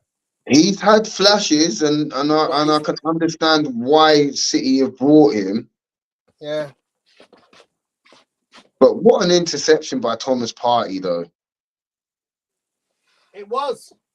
Excellent. Brilliant. And that's called reading the game. 3-1! 3-1 Arsenal! Skelly scored! Come on! And it's Miles Lewis Skelly. And my son said earlier, what a way to get your debut goal to the senior team. Come on. Watch. Boom. It's coming. Watch. Lovely patient play here by Arsenal. Comes out to big Gabs. Gabs goes for a little bit of a jog, plays it out to Rice. Rice plays it inside. Skelly on the half turn. Jinx in. Keeper has to do better. But you're taking that. He bloody deserves it. And he mocked Haaland's celebration as well by sitting on the floor and giving it this. Come on. Come on. That's my boy. Come on. Yes, come on, Miles. You have to wear metal studs. Because the ground's soft. Love that. Son, he's a fullback. Did you not see how he affects the game? This is what I keep saying to you. He's not a fullback, Lewis. He's a No. His position. Wait, his position in the game today Oh, is at position in the game, fullback, right? Gotcha. Yeah. I'm corrected, my friend. right? But look where he is. Can you affect the game there? Yes, you can. Don't put your head down because you're at fullback. Always think, can I make a positive impact? What did Miles Lewis Skelly do? Carries on his run, he gets down, and he shows some quality. I mean, you say the keeper should have done better there, but that's an excellent finish. It's right No, out of the Gary, keeper's reach. no. Hold on, because if that was Raya that let that in, you'd be all over Raya going, he should be No, doing that. that's not that close to him. He It is. curls that ball around the last player. Do you know what lets the keeper down, Lewis? But he gets a Do you know good what lets the hand keeper to down? it. Yeah, do you know what lets him down? There's no footwork. He's diving Yeah, from a exactly stand. that. You So, can't do that. but now you're understanding. If that was Raya, you would cuss him for that, right? I would. Alive? No, No, Gary I would would. cuss him You for lack of wouldn't, footwork. Tony. Gary would. Tony wouldn't. I'd be all over Gary that. would. There you go, and that's I'd be my shouting point. keeper syndrome, man. That's what I'd be shouting. The most important thing in a keeper's dive is his footwork. Yeah. And if he Well, takes one step to the left, he saves that all day long because he gets a full palm on it. With interception, that's a foul. No foul. City won the ball back, and they're on the attack. It's gone into Foden. Foden's now carrying this ball, gone out wide. Saying that Chelsea United has broken down. Funny enough, in the article I read, it said it was a difficult deal to do. What? That guy from Bayern. Yeah. They said in the paper it was a difficult deal to do. In the article I read, it was a difficult deal to do, so Arsenal still have a chance. And Dean's just saying that it's broken down. So, do you know who I really would like to see in this Arsenal team is that PSG Barcola. Yeah, I mentioned Barcola. Tony, he looks like an old school give and go winger who's now he picked up some really, really good stuff, man. Like he would actually cook in this team. Yeah, he's a good player. Gary, I think anyone that we sign is going to be an improvement on Martinelli, isn't it? Yeah, I mean, Martinelli in this game hasn't really done anything defensively, and he hasn't done anything going forward. Some games are like that. But it's crying out for Ethan to come out now. So let's bring back the receipts then, eh? Let's bring back the receipts. Yeah. Hold on 1 second. Can someone please tell me? Have we scored 3 goals from open play? Have we scored 3 goals from open play? I think we have. I'm pretty sure we have. Who is saying we can't score goals from open play? D, receipts. D, you've had a really bad day, man. Yeah. Put down the phone, chill out. Down. Don't type anymore. Yeah. Don't type anymore. 100%. Do not type no more. But this is the thing, right? And everyone says, Arsenal corner FC, It's part of the game. Your set pieces are your bread and butter. Like I play Saturday and Sunday, right? And on a Saturday, I'm the set piece taker for my team. My instruction, whip it in, back post. Then it's up to whoever's running in to deal with it. It is part of the game. Every team. So these saying, Tony, our scorers haven't been the striker. It doesn't matter who scores the goals. It's give me the 3 points, man. In the words of The Rock, it doesn't matter. Guardiola's had to sit down, man. Somebody better put suicide watch out on Pep Guardiola. That's a lovely. Unlucky, Ray. I see your intentions there, but that was unlucky. Should be picking up Timber there with these. Great challenge. What a tackle.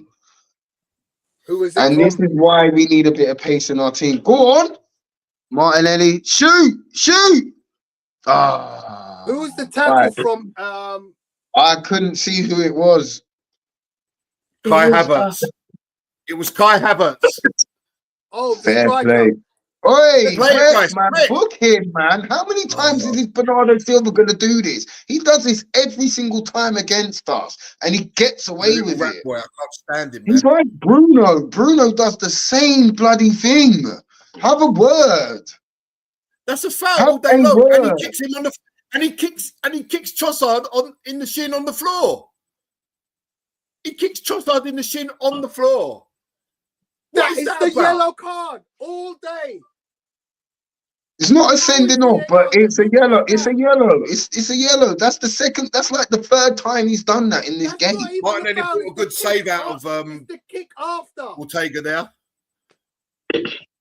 But you know what? If that was Arsenal, it's going to VAR and all sorts. Ain't it? That is atrocious. That is atrocious. Oh, mate. That is atrocious. Yes, Declan, just take some more time out of the clock as well, man. I love it. This is where you play dark arts football. This is the time to do it. is he paid? I'm wasting. No, it's on the ref's whistle, so the ref will probably add this on. So And we're Anthony setting up. Roberts says about Miles Lewis Skelly, a 2-footed defender, comfortable to shift to his right and pull the trigger. What a talent! Absolutely. Yeah, he scored Tom. that with his weak foot. Yeah. Yeah, him and Timber have been. Him and Timber have been so good this season, and people forget that Urian Timbers had an ACL injury to come back and playing like he's never left the building, like Yeah. he's never had an injury. That And it's not shows even you so how much much that- the boy wants to play Lewis. ball. It's not even so much that it's the amount of minutes he's played after the ACL. Mm. Why is Pep going? Which I'm sure that they would have liked to. They would have liked to have arrested him at some point. Poor cross there from Declan Rice. That's an unusual one. We got a throw in now. City making changes. They're bringing on McAtee and De Bruyne. And the Ginge. Do you know He's so what? good. No one Sometimes ever mentions you see with players like De Bruyne, Great tackle. you just got to stick one on him, man. First tackle, boom. Let him know that you're there, so he can't get his. Yellow. So we get a yellow for that, but this referee hasn't booked Bernardo Silva. Yeah. Really? Of course, double standards are. Listen, the double standards in football are outrageous right now. That's not. And do you know what? It's not even a foul. It's not even a foul. Everybody can see it. Boy, you'd never get that in Sunday League. Because he I won think the ball it's a yellow cleanly. card for dissent. He won the ball cleanly. That's Foden's terrible. coming off, I think. Yep, Foden off for McAtee. Look how And I cleanly think he wins the ball so cleanly. I know he No, does. but it was No, a it's foul. not a It was a foul, foul Sam. for Bernardo Silva on On Trossard in Trossard. the first place. Just pushes him, just rips him and throws him to the floor. When was that Bye allowed in bye, football? Marmouche. Bye bye, Marmouche. See you later, mate. Thank you for turning up to the Emirates. Well done, mate. Off you go. That probably kind of plays in Arsenal's favour that, you know, as good as De Bruyne is, his legs are absolutely shot to pieces. And the way this game is playing, he's going to be doing a lot of running back home. Oh, we why? got the legs in midfield with Rice. Well done, well done. Just keep the ball. Well done, Timber. And is it true that when Arsenal gets a corner, they're guaranteed to score? Not always. Not always. Gabriel. No, so Arsenal were very good on their set pieces, and Arsenal train their set pieces to a point where it's like scoring a goal every time, and it has opposition very worried because you never know who's going to get on the end of it. Normally it's Gabriel, but sometimes Timber might get, Saliba might get on the end of it, or Havertz. Like, there's a lot of movement. Just look at the movement. It's a terrible So, ball in, to be fair. Vinci's saying Doku to come on, I think. Doku's not. Doku's injured. Yeah, Doku's injured. I was just going to say exactly the same. So Apollo saying Miles Lewis Skelly, the best young players in the Premier League. What a player this kid is, an 18-year-old central midfielder playing as a left back, and he does that in a game of this magnitude. Who does that remind you of? Who does that remind you of? Who does that remind you of? Playing out of position at left back, it reminds you of Saka, doesn't it? Is Saka on? Yeah, No, he's injured though. Again? Hamstring. No, he's been out since December. He had and an Apollo operation. saying Miles Lewis Skelly and the Haaland celebration too. Love it. Ask mummy to pour me another drink, Big please. 15 minutes coming up here, guys. Big 15 Yeah, minutes. here we go. Let's do it. I think it's time to get a little bit of Ethan out there, man. Get some Ranieri out there. Yeah, I'll take Trossard off. What, and move Martinelli out to the left, Yeah. and then yeah. Lewis Skelly, please stop it. Lewis Skelly, stop it, mate. That is outrageous. He picks up the ball, he fakes the pass to Raya, he turns back inside, takes the Man City player out, and drives 30 yards up the field, 20 yards up the field before getting fouled by Haaland. Yeah. He's using all of his central midfield experience there. Like that's what a central midfielder does, man. He is so cold. And like last year, like, because I watched quite a bit of the academy lot, I was looking at Skelly, I was like, what is the hype with this guy? Like, I understood Ethan, but I was like, Skelly? But this season, You know what, Lewis? I mean, I have understood why for me, he's overtaken Ethan in the fact that he's playing in a position that is not his own, but he's made it his own. So technically good. He's strong. He's an athlete, man. Like, I can't praise that young man. Like when I watched the under 21s, you could see that Skelly had something special, but obviously with the spotlight was more on Ethan, wasn't it? Yeah. But you could tell that both of them two was, and it's 4-1 Arsenal. 4-1 Arsenal. Where's our striker? Where's our striker? Young man, it's 4-1. Where's our striker? It's 4-1 Arsenal. You can't come to our yard. You can't come to our yard and think you're. Kai Havertz. D, where are you? Where are you? Oh, dearie me, dearie me, Havertz. And I'm seeing it now. Martinelli grabs the ball, plays in Havertz. Havertz chops in left foot. Easy as that. Love it. Yeah. D, don't type no more. Game done. Don't type no more. Yep. Bye-bye, Dean. See you later, mate. Nice to see you. No more. Gotta do the Kai Havertz. City washed. City of washed. Can we just give Martinelli a bit of praise for recognizing Havertz running on the outside and just waiting to give him the pass? Not only that, Lewis, can we let Gabriel intercepts the ball? He feeds Thomas Partey, who feeds Martinelli, allowing him to go on the run. Martinelli, we are gunning them. We are gunning them down. You see this today. This is a statement to say to Liverpool, you lot slip up, we are here. Newcastle better beware, you know, because if we play anything like we are attacking against them, they're in trouble. They're in trouble. Bruv, and you know what this shows me? You remember we was going to bust their clock at the Etihad, yeah? And they just took a man off. We was about to bust their clock. And look what happens, yeah? And we have the right. I don't care what the celebration police say. we have the right to celebrate this win. Yes, sir. We have the right to celebrate this win. I don't care what the rivals say. Clark. I don't Nice want to see hear about Saka no in the Man United, stand. no nothing. Thanks, babe. Great to see Saka in the stand. Could That you is what imagine we you had call- Saka today? Woo! Oh, imagine that.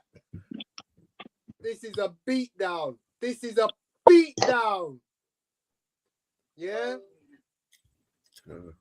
Who's that in the crowd? Saka in the crowd, loving it. Champions of what? You come to the Emirates and you do what? Gwen. You what? You what? You what? You what? We are roasting up City today, man. Roasting Easy. them for dinner. Yes, Thomas Partey. Lovely way to pass. Do you know what? I got told by a few friends of mine that Rice is better than Partey. They're smoking high Who's that? grade. Stevie Wonder. Smoking high grade. I pulled out all the stats, and I love Declan Rice. Don't get me wrong. I think that. Pep Guardiola is crying. Pep is actually But your crying on the dumplings pitch. are banging. No, my son helped cook dinner today. He made the he still helped cook. And yeah, he's got a little talent there. Get him. Come on. We want 5. We want 5. We want 5. Oh, wait. It's Ole football now. It's Ole football. Ole. Oh, Bray, what'd you do that for? I was enjoying that. I do like a bit of Ole football. Mm-hmm. Boy, what a Sunday it's been, man. Yeah. Go on. I'll do me a Walter Jackson thing. Corner. Well done, Havertz again. Well done, Havertz. Little sprint there just meant that the player had to come back and do the corner. That was from nothing. So D's now saying when he saw their lineup, he said to his bro that it could be 4-0 or 4-1 here. They've got no midfield, Silva and Kovacic. He's trying to run it back. Stop lying. He's trying to run it back. Hey, send the receipts again, Tony. Send him his receipts again. You can claim before 28 days. Send him his receipts again. Vincey saying lovely play there by Martinelli and a beautiful finish by Havertz. Well-deserved goal and battering today. Yeah. Also, we've taken some good chances today, which should encourage the players moving forward. That's all we have to do. 100%.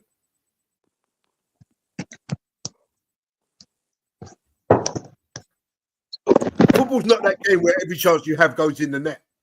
But what you do, you keep your head up and you keep going and you take other chances if they come along. And Havertz had 2 chances today, missed a sitter and scored one. Exactly. That's my guy. I'm not letting go of Kai Havertz. If anybody thinks that we go get a striker and you sell Kai Havertz, you're mad. You sell Jesus, but you ain't selling Kai Havertz. Kai Havertz is a fundamental piece of this team.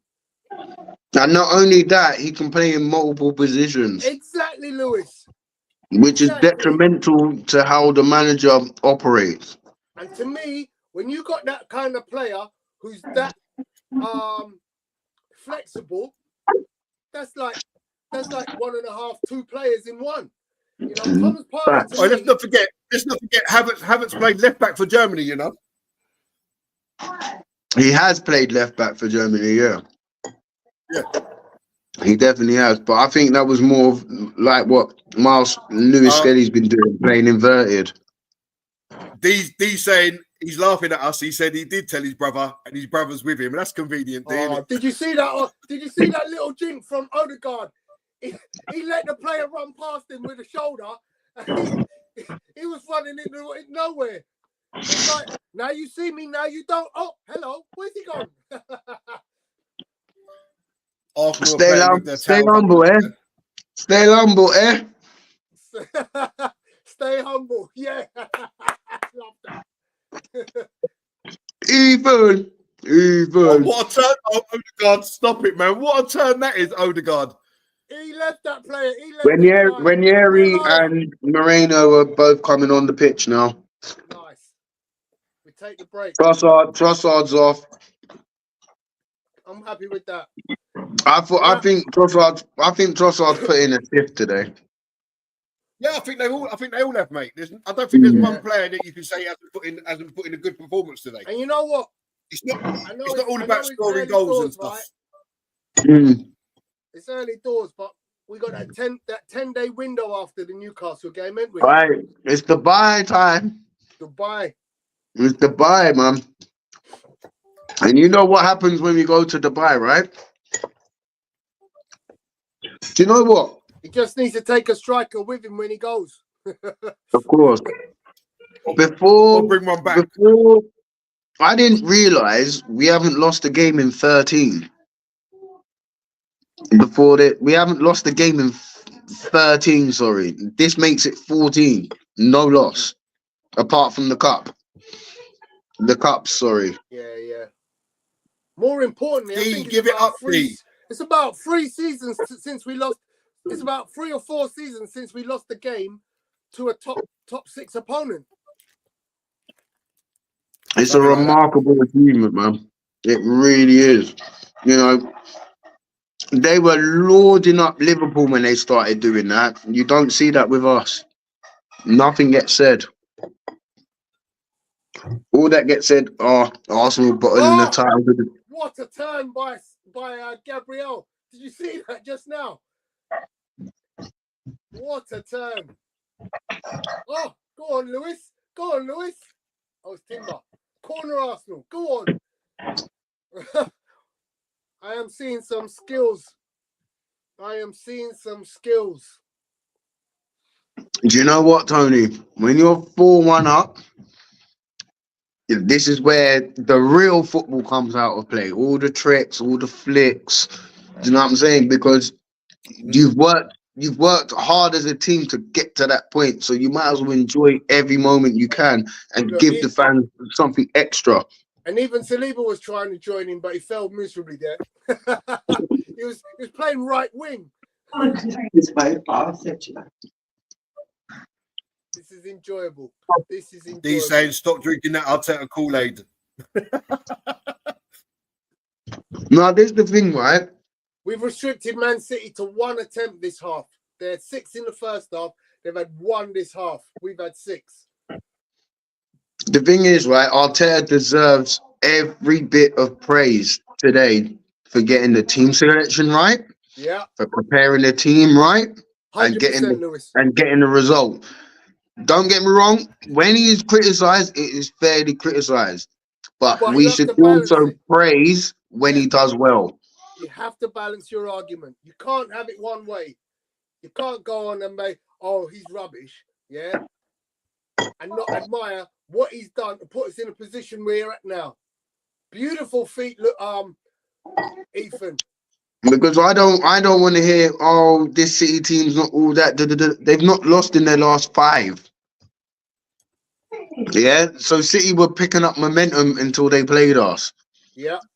Let's not forget, we haven't played the greatest of football between December and January. We got our wins, and you know we lost in the in the cups, but in the league, the form is very good. Bernardo Silva just had a hacker and Nwaneri. Where's the yellow card for that? Never gonna get one. No. I don't know how he gets away with it all the time in every single game. All the time. It's terrible. I cannot. He's the worst tackler in the world. He literally has no idea how to tackle. All he does is hack people. Oh my God, these just called Havertz a flat track bully. No, stop it. Stop it. B, you're having a miserable afternoon, and I'm glad that you're Arsenal fan. You need to come on. You need to come on the screen, man. You need to stop commenting, bro. Just allow it, bruv.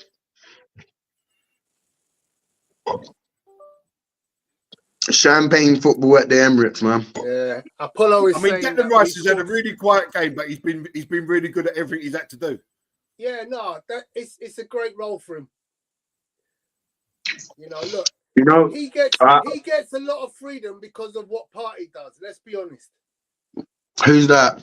Declan Rice. Oh yeah, and this is why party, that is just absolutely cheeky. The little flick. What? I'm telling you, man. Oh, People need to unlucky watch. even. I will post up the highlights of Thomas Partey today, and you will revel and say, yeah. You don't need to tell How are me. you not giving this guy a new contract? You, know, we're getting Zubimendi, aren't we? It's crazy. Apparently so. No, but I don't. You know, as much as I like Zubimendi, he ain't Partey.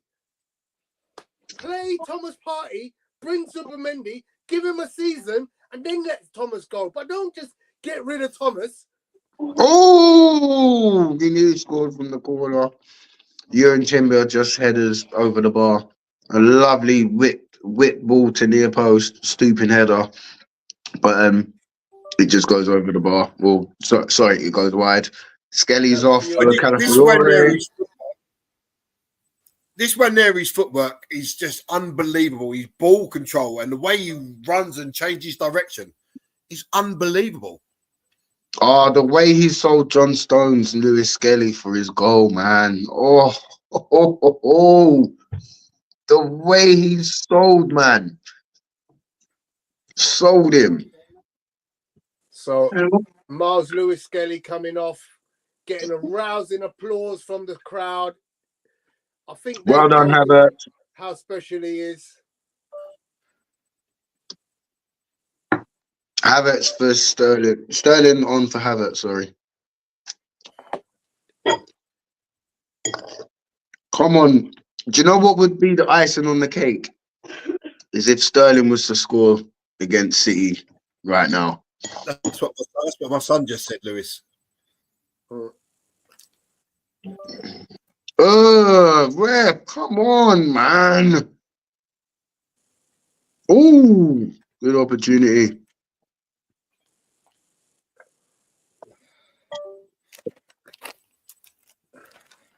Miles Lewis Skelly with a massive smile on his face. He's done his mum and his nan proud today, man, that young man. He really has. What a player. What a player. He's one of our own. He's one of our own. Miles Lewis Skelly. He's one of our own. Go on, Dex.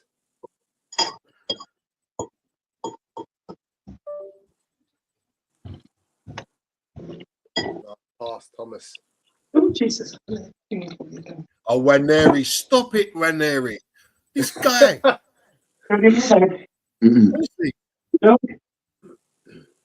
Oh, and Ortega stops it from being 5. We are cooking. We literally said to the champions of the league last year, we don't care about you lot. You'll believe us. You robbed us. They robbed us at the Etihad. They robbed us at the Etihad. We was about to cook their blood. You know what the next word would be. 5-1.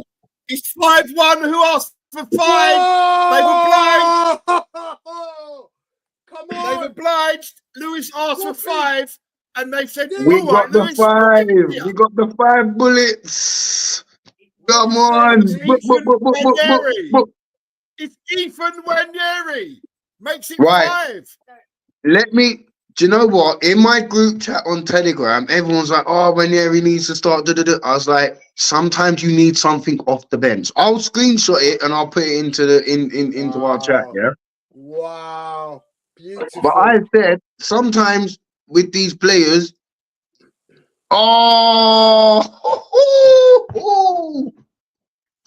stop it. And he don't celebrate. Man scores a banger and he's just like, yeah, this is just normal to me. This just is another a day at the office for mad. Ranieri, man. This is a But what a team goal. huge statement. Have a look at this goal, son. That's a banger. That is a banger, mate. Have a look I'm at this just seeing goal. it. It's a banger. Have a Wow. look at this goal when it comes up. Unbelievable. Watch. City dead out here, mate. This is a whooping. Has anybody ever put 5 past Pep Guardiola? What a switch. I from don't Declan know. Rice. Brilliant switch. He looks like. And when Ranieri cuts in and he fires it straight into the far corner. Wow. D, where I say, come on, I beg on the command. I beg on the command. Because me have some words for you, you know. Make me tell you. Man was telling me the game was over. The halftime was not blow yet. I beg on the command. Tactical masterclass from Arteta. Yeah. And what a way to finish All the the game. Arteta haters can come on now. All the Arteta haters, come on now. Where you at, man? Come outside. Come outside. Come outside. We need to talk, man. We need to talk. Here's to a great win and a good watchalong. Salute, my friend. Salute. Thank you. Ranieri and Skelly both on the same score sheet. This has been Hell one of them enders. afternoons. This has been When was one the of last them time two afternoons, 80-year-olds man. scored in the same game for Arsenal? Yeah. Under 8. Again. I don't know, man. Wow. Amazing. Where's Haaland? If I'm Gabriel, I'm going up to him saying, yeah. If we had 11 back at your place, this is what would have happened. Stay humble. That may I say. This has been a great end to my weekend. I cannot lie. Miles and Ethan having a hug on the pitch. Brilliant to see, man. I cannot wait, Look at man. the I smile. can't wait to see the memes. I can't wait, man. It's going to be so glorious. So glorious. Huge statement of intent right there. Huge statement. And that guy Gabriel today, absolute monster against Haaland. Yeah. Listen, once again, we got that guy's number. Look, we let him get away with one today. Yeah. And let's be honest, he did pull Saliba. But we live with it. And that's how you respond. Yeah, I mean, listen, that goal that he scored could have easily been ruled out for a tug on Saliba. Yeah. He didn't pull him, and that's what allowed him to get in front. But it's the response after that is what impresses me the most, because you know Arsenal of old, we would have conceded that goal and then lost this game. And this ain't the But Arsenal of today, they're like, all right, let's roll our sleeves up even more, and we're going to absolutely hound you until we get a goal. And then when we hound you, we're going to keep going through that. What rating would I give Havertz today, D? When we do our player ratings, I'll give him an 8. I'll give him an 8. I don't think 7.5. I mean, look at that scoreline. 5 different scorers. Great to see our kid Starboy on the pitch. He's loving it. We got no Saka and we still score 5. And this is what I was saying to people. Arsenal create chances. Arsenal's problem is converting those chances. It's not about who's not in there. The system creates opportunities all the time. It's about how efficient you are at taking them. Today we was efficient. Correct. This could have been. To be honest, let's be honest. We missed sitters in the first half, Lewis. And let's not forget that. This was what I was just about to say, that this game could have been easily 6, 7, or 8-1. For real. Real talk. So Well, no, Forest not really. scored Listen, 7. don't forget that Reyes made 2 really good saves in the first half. All right, then 8-3, Gary. 8. Oh, Yeah, but I'm saying Reyes made, he made 2 really good saves in the first half. I mean, that no, first he half could did. have quite easily been 3-2 Arsenal. He did indeed. And sometimes the save is as good as a goal, right? 100%. 100%. What a win, man. That's got Liverpool looking over their shoulder right now. Yeah, they got a lot. They got a lot. And You know, we've there's got to only go so to much we Anfield, can do. haven't we? We've got to go to Yeah, we've got to Anfield. go to Anfield.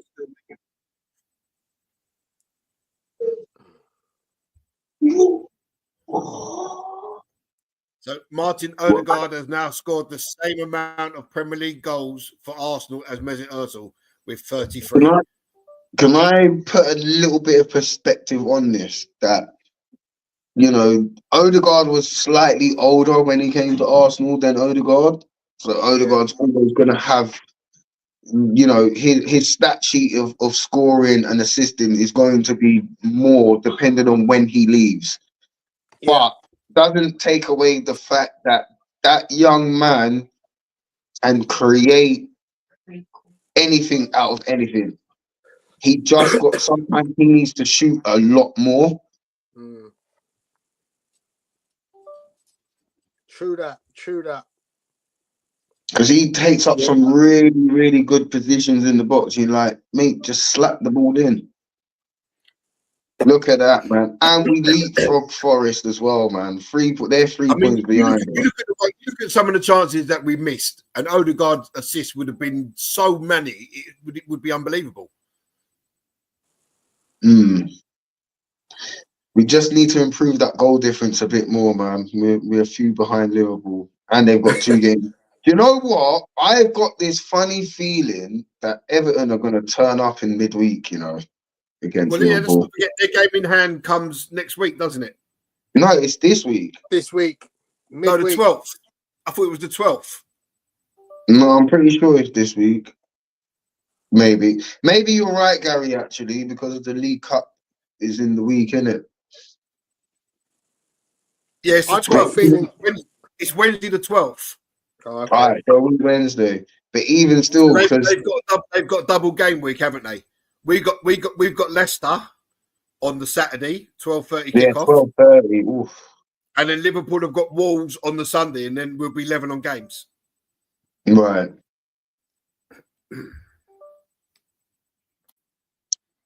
When people, do you know what? Our fan base is too reactionary. In the sense that we lose a game, it's all over. It's like, hold on a minute, just like take a step In this back. case, they didn't even wait for the half-time whistle before they was calling it quits.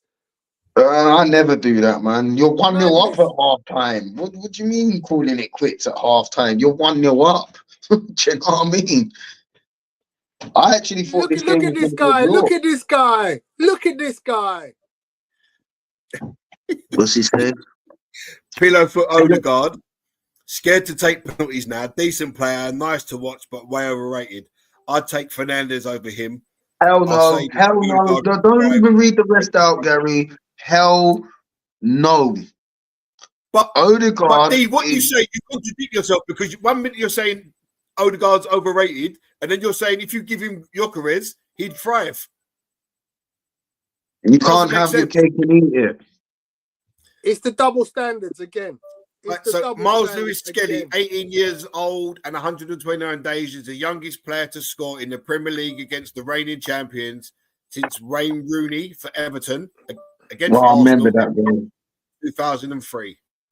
I remember that goal so well because Sol Campbell could have closed it down and he just didn't, and just allowed him to shoot, and that was it, man. That was it. I'm like, who is this young youth? He said that Fernandes is more impactful. No, he's not. No, he's not. Oh my God. I can't see that. I tell you what, right? I got to give Bruno Fernandes his credit, because in a woeful team that Manchester United currently are, he stands out like a sore thumb. He's the one shining light for that team. But let's not get it twisted. He is not a patch on Martin Odegaard. I'm sorry. Thank the you. eye test tells me that. Thank you. Say it again, Tony. A little bit louder for the ones at the back. Because when Fernandes came to the Emirates, did you not see the way that the Arsenal players were playing rondo around him, and he did not know what to do? Tony, that's a point. Tony, my son's come up with a great point.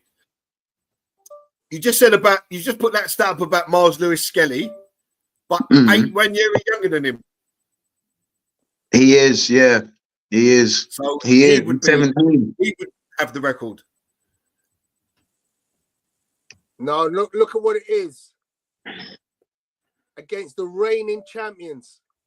Yeah, they both scored in the same game. Oh! Oh, you're with us now, yeah? Where have you been, Toe? Where have you been, man? Your head's still in Girona, isn't it? You just scored in the same game. Same game. Don't worry, Opta probably tweeted it out again anyway. So so now we have the two youngest players to score against the reigning champions. Wow. So D's saying Fernandes is more impactful.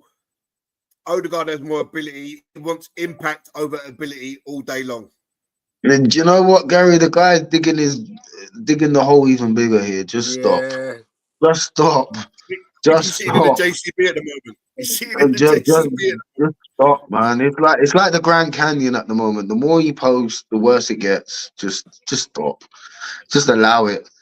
Sometimes you just need to know when it's not your day. And sorry, D, it's not your day. Just stop commenting. No, I'm glad that you're commenting because it gives us something to talk about. But at the end of the day, like, I just don't see your logic.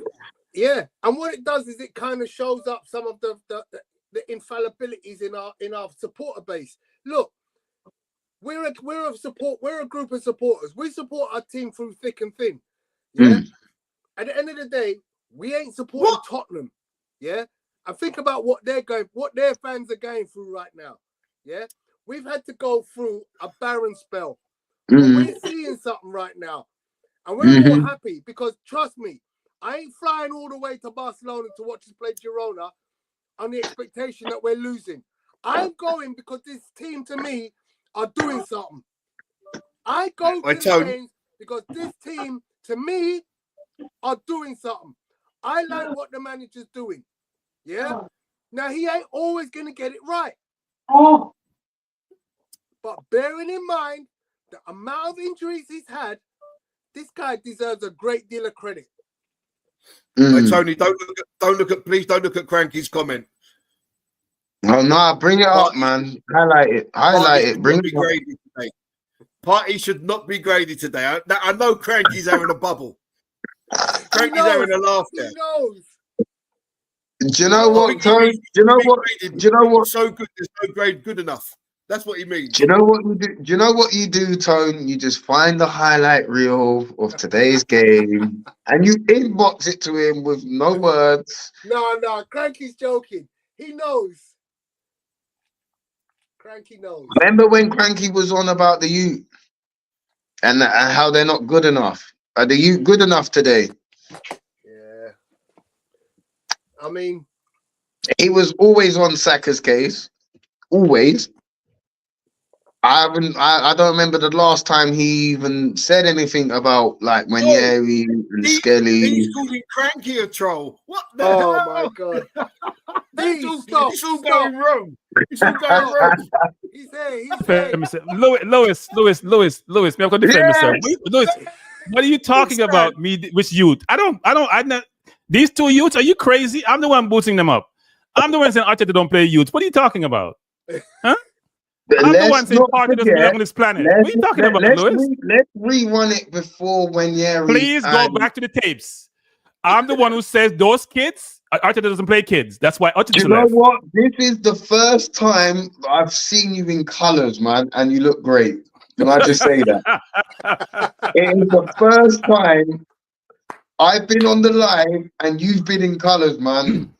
Frankie, It's all good. love It's all you, man. good. How have you been? How have you You know been? why, Lewis? I'm 'Cause good. he's got I'm a good. new I'm good. studio I'm again, good. man. He's got a new studio again, so that's why he's wearing his colours this week. No, He man. He needs to wear colours more often, man. He needs to represent, man. Actually, I had on colors. I had a tracksuit on, top on, and these colors on for the game we played on Wednesday. Nice. I was in fully loaded. No, look, it's a brilliant win. We talk about Zubimendi. I'm sorry. There's only one Thomas Partey, and he showed it today. There's no comparative. I'm sorry. Maybe Rodri because he's still injured, but I don't want to hear about Zubimendi until Partey can't run anymore. That's what my philosophy is. Don't keep talking about Zubimendi until Partey can't run anymore. Real talk. Partey's the truth, man. And I've been saying to my friends, right? They're like, Rice this, Rice that. I'm like, don't get me wrong. Rice is an athlete, right? He can run and run and run. And it looks like he's doing a lot. But you see with Thomas Partey, when he picks up the ball on a half turn and he's shifting through the line and he's playing past, I don't see Declan Rice playing balls through the lines like Partey. Yeah, that's the biggest difference between them, Lewis, which people don't seem to realize, right? Which is what Partey does is he's so aware on the field, it's ridiculous. He knows when to make a one-time pass, when to play and go receive the ball again, when to turn. He doesn't always make the first pass. He's looking for what's the best pass in the best position. His pace on the ball is right. You see the pass to Martinelli. You just run onto strides, break your strides and cut back. He's just a brilliant footballer. You don't make footballers like that so easily and just get rid of them. Don't want to give him a contract. If I was a Premier League team and he doesn't have a contract and it's now February, I'm trying to get him. For real, 100%. I mean, there's no doubt in my mind that, you know, look, I'm quite easily one of Thomas Partey's biggest fans. I'm always the one in the Facebook group that posts about, forget what everybody else is posting. Me, I post about Thomas Partey because integrity, the integral part that he plays in this team is unbelievable. The man plays right back. Well, I think it's disrespectful to put him at right back. He's that good at CDM. Disrespectful. You can totally see when Partey goes to right back that the midfield misses a hell of a lot. And everybody's like, Rice. Rice is good, but Thomas Partey is elite. Yeah. If Thomas Partey was out for a whole season, the whole system is messed. It's messed. It is messed. Like, let's be real, you know, and that's what systems are based on. They're based on 2 or 3 very key players in very key positions that when they're not there, it's not the same. The car doesn't function the same when it doesn't have the right part in it or when the part is broken. Thomas Partey is one of those. I've always talked up about Thomas Partey and I've always stood up for him because when you watch him just glide about the pitch and taking control of the pitch, and you know, you see Odegaard, like there's clips of Odegaard when certain players have got the ball and Odegaard is saying give the ball to Partey. There's a reason for it, because Partey is that guy that people just sleep on him a lot, man. He is so good as a CDM.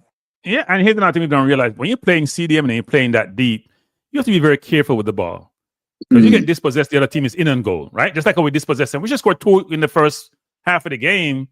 I don't know how Havertz does. I don't know what Havertz did on that ball. Seriously, I mean, first of all, he's a one-time kick the ball in the goal. He did, and then he missed the entire goal from inside the box. It's hard to do, but it didn't cost us, right? Which is good. And look, he works hard. I'm not the biggest Havertz fan, as everyone knows. He works hard. He's a good footballer. He's like ESR. He doesn't have a position. He's a good footballer. Doesn't have a position on the field. Very versatile footballer. I'd push back on that, Frankie, because the reason I say that is he does have a position. He's clearly a very good player at what he does positionally, because he's a two-way player who can find himself on the edge of our own box defending a corner, and then 2 seconds later, across the halfway line, getting involved in a move to set up another goal. So he's not your atypical striker. I mean, you don't see Haaland doing what Havertz does. No, Yeah. here's the point of Tony. And Yeah. for that reason, Cranky, I have to say, Havertz definitely has a position. It's not your it's not an atypical 9. So here's the problem you have, Tony. There, as you always say, I'm gonna take it back up to you. There are levels to this game. Okay. Yeah. When you're at this situation you're in, you need the best in each position almost, or close to the best in each position. You can't play around, right? If you want to compete with Liverpool, who has probably 6-7 forwards who probably can get to our team, you have to have a center forward who's a true center forward who can get behind, who can do all the attributes of center forward. Havertz can't run past anybody. Havertz is not the most clinical person. You need a center forward who's going to differentiate you. So when you're struggling, they can take you out of trouble. We don't have that in Havertz. Look, I love Smith Rowe, but Smith Rowe to me didn't have a position. He wasn't an 8. He's not a true 10 given his passing, and he wasn't a 9. And he's not a winger. I view Havertz better than Smith Rowe in that context, but I still don't see him as a center forward. I don't see him as he could be a better 8 than a center forward, to be honest. Partey gets a 10? No, he doesn't. He doesn't get a grade. There's no grade. 10 is a disrespect. 10, because then you're saying he's close to the other player. You give him some other player. No. You see, he lost the entire game. Cranky, be honest. What would you give Thomas Partey's performance today? 100. All right. We're on 10. We're 10. I just wanted to know Lewis. I'm watching the man play and thinking about, I used to play CDM, damn, why did I get some of those attributes?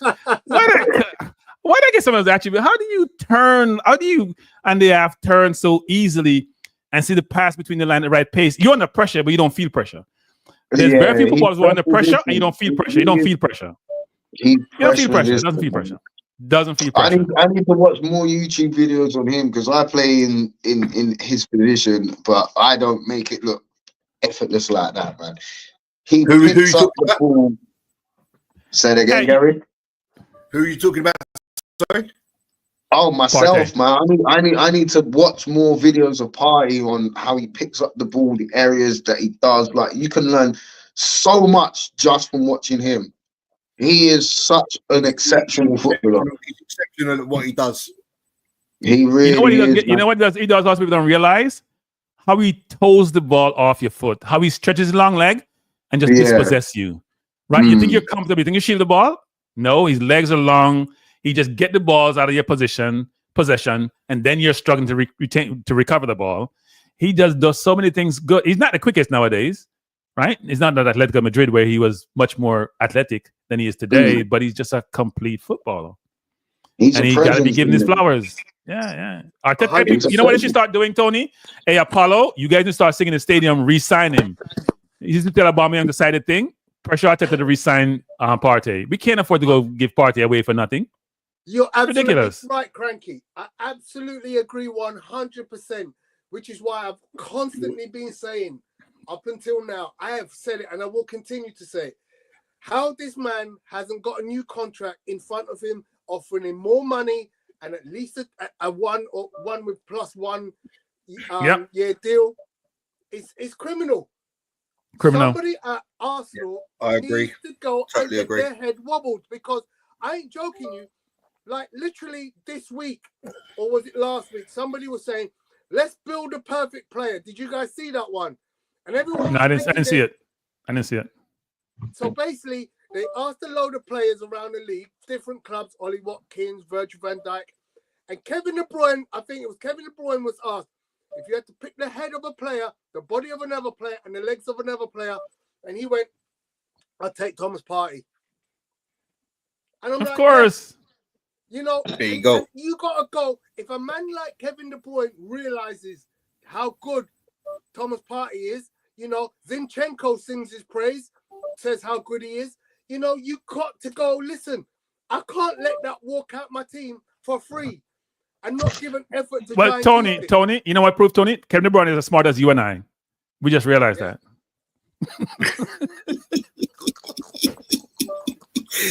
We've been singing that song for years. We know how good he is. Ridiculously good. On my screen, they're showing how Haaland pulls Saliba. It's a clever move, It's a clever move to get in front of Saliba, but there's a definite pull. Saliba got to be stronger though. Saliba got to be stronger, right? Does. You're absolutely right. You know what? I'm not gonna go. Oh, it's the work. It's let's take away the goal. No, but he's just clearly pulling.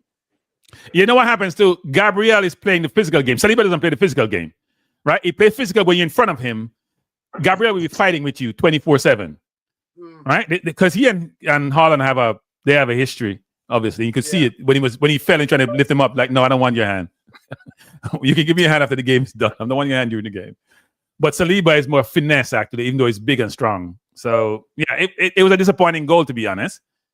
Because they in the first half, they had 61% possession, actually. We only had 39%. But they weren't creating chances, apart from the Savino shot, actually, which we deflected. Well, and then the Haaland header. I think in the first half, they had 6 shots on goal to our 4. But in the second half, we restricted them to 1. Right, but they said we had 2 big chances. They had none. That's not correct, though. They had 1 big chance in the first half. SofaScore said they had no big chances. They had 1. The Haaland header the Guardiola header was a chance. Guardiola, that very good save. Raya had a good game, by the way. He did. That was a brilliant save. That was brilliant. 2 brilliant saves, actually. His kicking wasn't the best today, but you can look past that because of the saves that he made. If we had Neto in goal today, yeah. Let's not even go there. So as you can see, after going 15 Premier League games against Man City without a win, Arsenal have now unbeaten in their last 4 against the Citizens, 1-2, draw 2. And again, as I said, we was about to boss day something, yeah? Cranky, you know what I mean when I say boss day. Yeah. But the referee decided to step in and intervene and make sure that didn't happen. Then the draw we have it in game 2. Should we have what the game? The draw was at Emirates, wasn't it? No, the draw was at Etihad. No. I'm not talking about that game. The previous draw. Yeah. Wasn't that a game we should have won? We should have won that game and we missed a sitter. Was it Martinelli who missed it? Yeah. No, that was at the Etihad where Martinelli's running up the left channel, Trossard's running up the right, but Martinelli doesn't get his head up to cross the ball in. It was that one. No. That's the latest draw, isn't it? No. Guys, sorry to interrupt you guys. Can I just play Martin Odegaard? Okay. I gotta leave soon, by the way. Especially the way we reacted to the goal we conceded. Straight away we go and we score again, and we didn't stop after that. So yeah, I think the whole game we played with such good intensity, energy, and also on the ball we were brave and we took our chances, and it was good. Martin, I like that when it went to 1-1, even when we had the chance, unfortunately we didn't take that chance. But energized we was. Is that something that he said, we have to keep this up, this pressure, what we're putting on them, keep them under pressure? Yeah, I think it's one of our biggest strengths, how we play with intensity, the rhythm when we go on the high press, when we lose the ball, everybody sprints back, and yeah, we're so aligned and everyone is doing it together, and then you see what happens, we win balls and we score goals, and yeah, it was great. We all know about the established players, yourself, and all the great players. But what about the youngsters? Ranieri coming on, Lewis Skelly starting, 2 performances there from a 17 and 18-year-old that just must make you think the future's so bright. Yeah, unbelievable. For the age they have to play the way they do in a big game like this. Miles the whole game, and Ethan again coming on, making an impact. It's unbelievable. I don't have words, to describe what they're doing. We're proud of them, and we're happy to have them on board.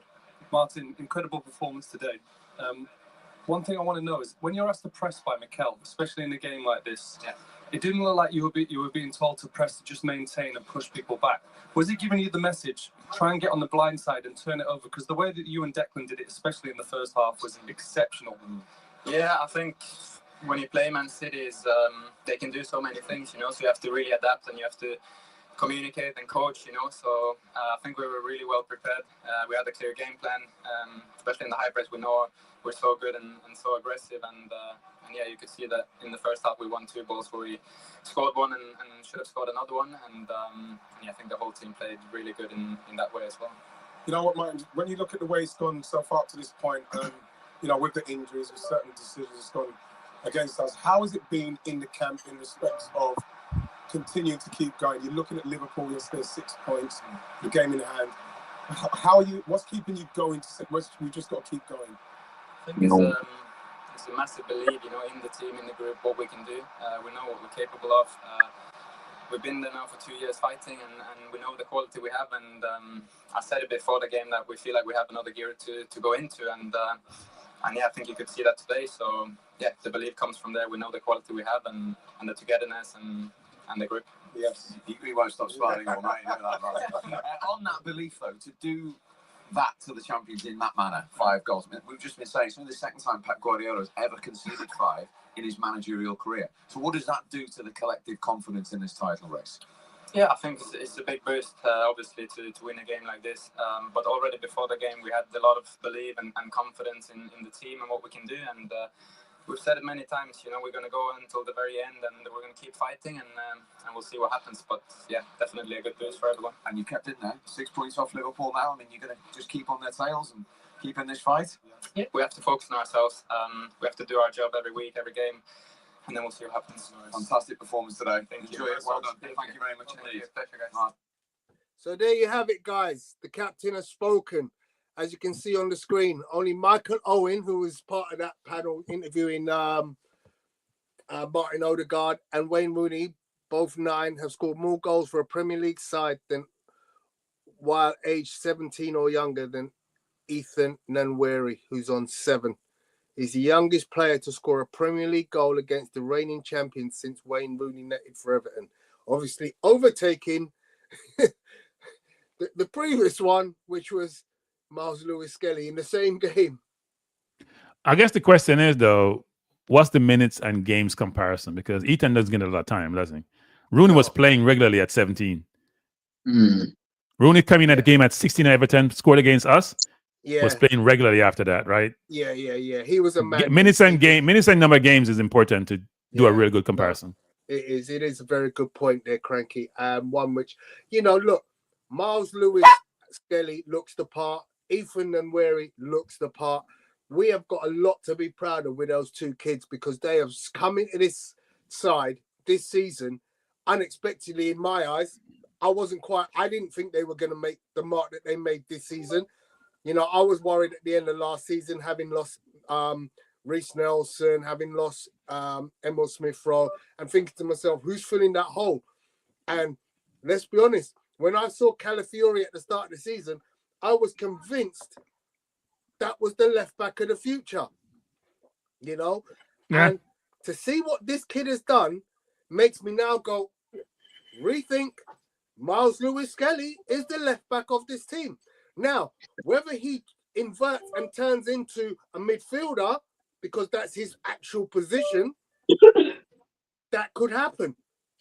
Maybe that's why they're so comfortable to let Party go. Maybe that's another reason why they're comfortable. There's no rationale to let Party go. None. Well, listen, I agree with you. I agree with that statement entirely. But maybe Arteta sees something in Lewis-Skelly in the 6 where he thinks, well, we can let Party go because we've got this guy that can convert into the 6. Doesn't make sense to me, but it doesn't have to make sense to us, does it? But then when I look at Skelly in the way that he plays, I don't think he's a 6 as such. He's more of an 8. Like, he's one that's going to want to affect the game on both ends. He's not like someone that's going to naturally sit. You see with Party, he just naturally sits and allows the others around him to go up, and he's always the pivot point for everything. I don't think Skelly's going to be a 6. I think he'll end up being an 8 for us. That's why. Interesting. What do you think, Cranky, in terms of where Lewis-Skelly will end up? I actually agree with Lewis. Actually, I see him as an 8, and a very good 8, by the way, because he likes to get forward. He likes to be around the box. You can see it. He likes to be on the ball. Sometimes I think he takes so much risk shooting the ball. I think he's going to get dispossessed, and he's going to learn from that one day. Sometimes he's trying to shoot so much. Somebody's going to toy it off one day, but he's comfortable on the ball. He doesn't get ruffled. And I think 6 sometimes kind of, unless you're like a Party type and you're a possession team, 6 can restrict you, right? If you have offensive capability and you like to be around the ball 24/7 in the offensive end, not necessarily in the defensive end. And also, I think I like my 6s to have a little bit more stature to them, a little more height and longer legs to them than what Lewis Kelly has. But he's a brilliant footballer. It's very obvious, actually. Arteta don't trust young players. I don't care what anybody says. Anyone near it, here's a problem people don't seem to realize. I'm projecting out. We're going to have a problem eventually, Tony. So here's the problem I see, Tony. So Nwaneri looks like he can score at will with that left foot, right? Yeah, 100%. He's a natural 10. Yeah. Who can play out wide. So when Saka comes back, right? You're going to just put him on the bench and he's going to sit there. At some point, he may not be like a Phil Foden going to bait and waste his time. Because when does your time come, given the players we have in those positions? Odegaard ain't old. Saka ain't old. So when do I get regular playing time? Because if I'm in with his talent, I got to get regular playing time. And I don't wait until tomorrow. I want to play now. I've proven I can score 7 goals with the Michael Owen and Wayne Rooney were playing on a regular basis, Tony. They weren't sitting on our bench for no long period of time. Owen was a England regular at 18, right? And Rooney was a regular at Everton at 16. So it may be a problem going forward. It won't be now. He'll probably bait his time this year. At some point, he's going to have people in his ear saying, you know what, you're a starter. Magic will go fix it, figure something out. And what does he figure out? Because he's not a natural 8 or in the left wing. He's a natural 10, frankly. So it's going to be interesting. It's a good problem to have when it doesn't cause a problem. Yeah, I agree. I can't actually. I'm just trying to pull together some stats. Gary, got anything on that you want to mention? Yeah, I mean, this is where it's going to fall on Arteta to give the players sufficient game time. You know, you can't keep playing Saka and Odegaard for 95 minutes in every game. So if you've got a talent with Nwaneri on the bench, he's got to get his minutes, or he's got to start games against the so-called lesser teams. It has to be worked out by the manager. And this is what's led to like Saka's injury, you know, the overplaying, and that's something that's got to stop. So, I mean, City do it all the time. You see people like De Bruyne and Foden playing like 23 games a season. You look at Arsenal, Saka's playing 50 games a season. Sorry, not 50 games. Saka's playing like 38 Premier League games a season. So you've got to balance it out, and you've got to say, right, Saka, you're gonna have a rest today. Ethan, you're starting. You can't just keep whipping these players because they're going to break, and that's been proven. Here's the problem, Gary. Eaton scores goals on a regular. This is no one-off situation. The kid is coming onto the field and scoring on a regular, right? If that's the case, he ain't gonna be. The fans won't want him on the bench. He won't want to be on the bench. Odegaard is the captain, but at some point, it may be the point where Eaton thinking, you know what? I'm better than him. I ain't sitting on nobody's bench.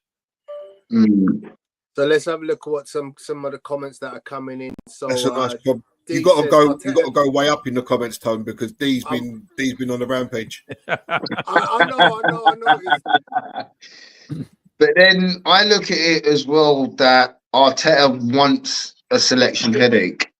You know, yes, Saka. We know what Saka can offer. We know what Odegaard can offer, and sometimes you need to dangle the carrot in front of the youth and say, "Listen, here's your chance. Can you make an impact? All right, you're now making an impact. Can you make an impact on a consistent basis?" So there's tick boxes that Arteta is now doing. And like you said, Cranky, it's going to come to a time where he's going to have to choose. Arteta's on. The team you hold up as the benchmark, soundly beaten. I think the days come much better than this. Yeah, it's a great day for us, obviously, especially with the necessity that we had to win the game to sustain the pressure up there. And the manner that we've done it, obviously, really, really pleased. You need everything in these games. There are moments that we were very dominant, moments that we had to suffer and be deep, moments that we need a bit of luck, and we had it.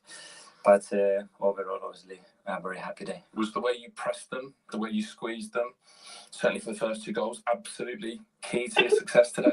Yeah, there are moments in the game that you can have those ones, and sometimes you are very willing to press them, and they are that good that it's very difficult. And and they hold you very, very deep. And on those moments, you have to suffer. And as I said, sometimes be a bit lucky. But overall, I think we scored some beautiful goals in different manners, and the team showed a really high competitive level. You spoke before the match about micro games or micro decisions, little details that might decide it. What were those details that decided today? It's a really thin line. You go on high press and you win it, great. You hold the ball after winning it, great. If not, you defend your box, And it's a team that demands you everything because they are so good. And we'll have those margins. Today, they went our way. So the few seconds it was 1-1. Quite anxious at that point?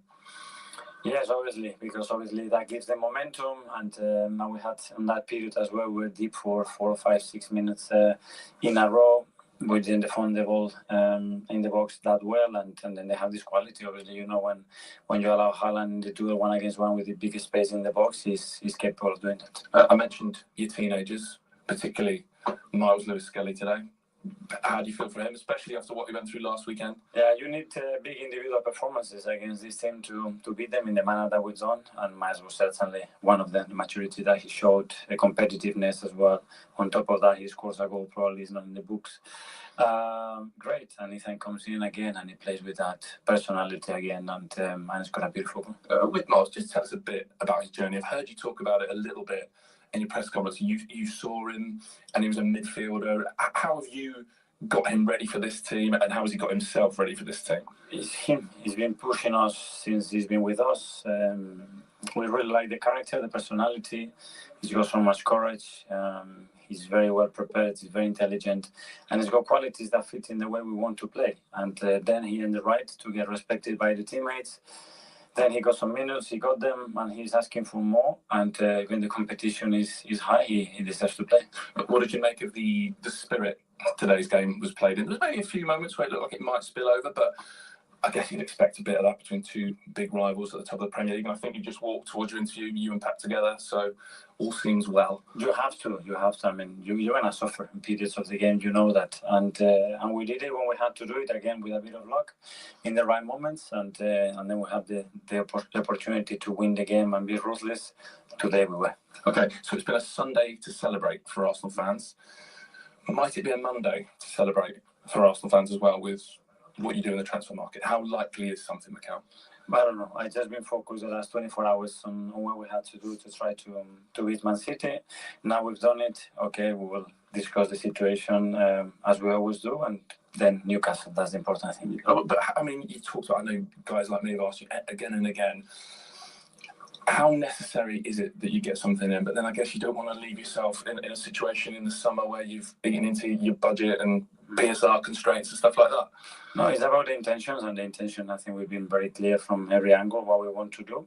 And the other one is the reality and what you are able to do. So it's possible. It's always possible. Always possible. Arsenal fans hope so. Oh, Tony Adams in a bright yellow coat. What was he thinking? Tone, what are you thinking? Oh, dear. Gentlemen, I've been putting some stuff up on the screen. I hope you've had a chance to have a little look at that. The Ethan Nweri goal ended a passing sequence of 36 uninterrupted passes in a move that lasted 1 minute and 54 seconds and involved every Arsenal outfield player. It was the longest passing move leading to a Premier League goal since September 2023.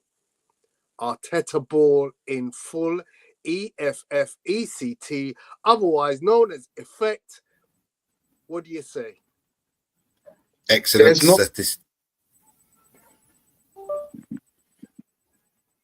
There's not much you can say to that. Like it is what it is. We did that against the champions. Like let me just put it out there, against the champions. And I know their team isn't where they want it to be, but they've still got very, very good ballers within that team. And for the youngest player in history of the Premier League so far to be the guy that scored the goal, it's always going to be remembered. That one's going to be in a pub quiz one day. Do you know what I mean? So I'll say a But couple of look, things. One is I think if I looked at the stats at halftime, it was 61-39 possession, and it got down to 45-50, whatever, something. I think Man City, even though I think we were brilliant, they don't have legs to play 90 minutes at a high pace. I don't see it. Right? And they dominate position first half, but as the game goes on, those legs start getting tired. Having said that, though, look, we came third in the Champions League, right, in the first round. So we have a good team. But then we're playing some of the better teams in Europe, along with teams in the EPS. We have a good team. And I still think we're missing that one piece at the center forward spot because we can't stretch defense the way we need to. They can play up on us. We can't stretch. If you have a forward that can spin around, spin off, sometimes we're offside on games. I'm like, why is Martinelli and Havertz offside? Why are you offside? Yeah. Because you're not quicker than the man. Well, Martinelli should be. Look, I think we're in a really good spot as a club, which is most important. So you want sustainable performances over a period of time. Not, you know what, we're good today and next year we're going to struggle because we're old like Man City, for example. You don't want that. Yeah. We're going to go buy a bunch of players.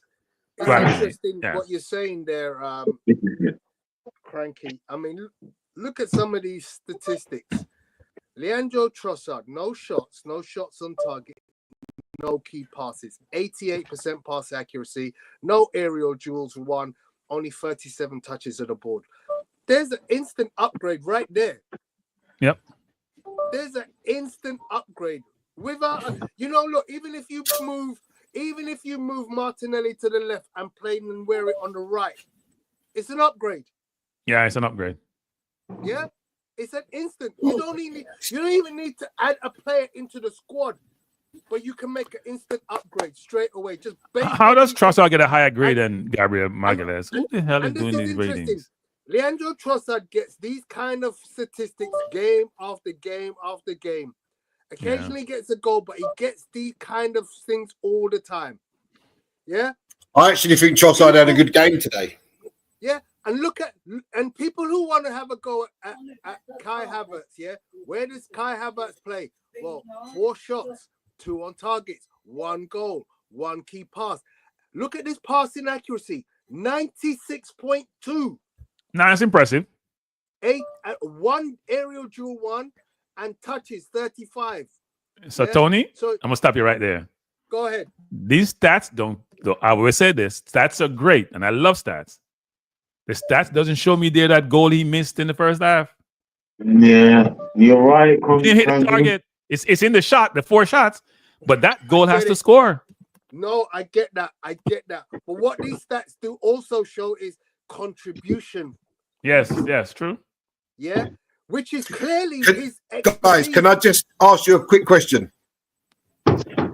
So D in the chat, if you scroll up in the chat, he said this: if we had a pressing demon in front of goal like Gyökeres, then Odegaard would have so much energy. Havertz, then he goes on to say, Havertz runs like Bambi, zero aggression with his pressing. What kind of a comment is that?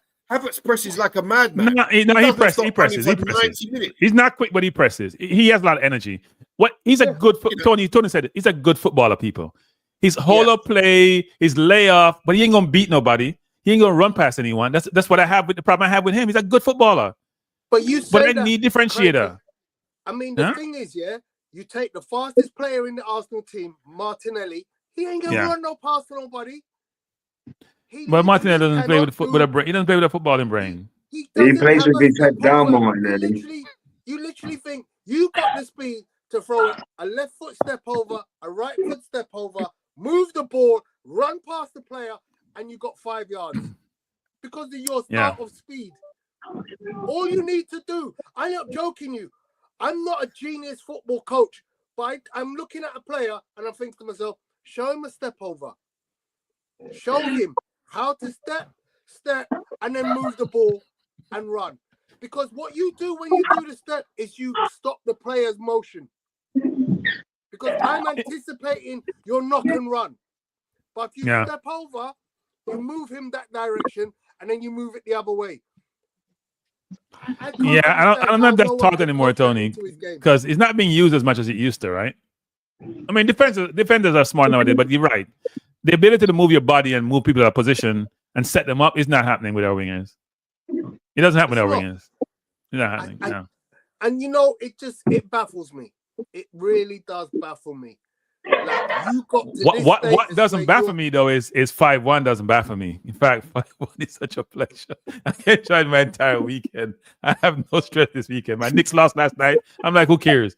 It's 5-1. It's 5-1. And my City fan, I have another person who does a YouTube channel. You know he's gonna hear from me tomorrow on his show. I'll make sure I click into his show tomorrow. I'll make sure I click into his show tomorrow. D is saying facts over stats. Eye test never fouls. That's a true. They're both important. They're both important, right? Because sometimes you watch a game, you don't realize how good the stats were for the person because you're so focused on certain things in the game. So you need both to make an informed decision. I mean, you look at the key elements at the end of each player. Yeah, Kai Havertz, a goal and an assist.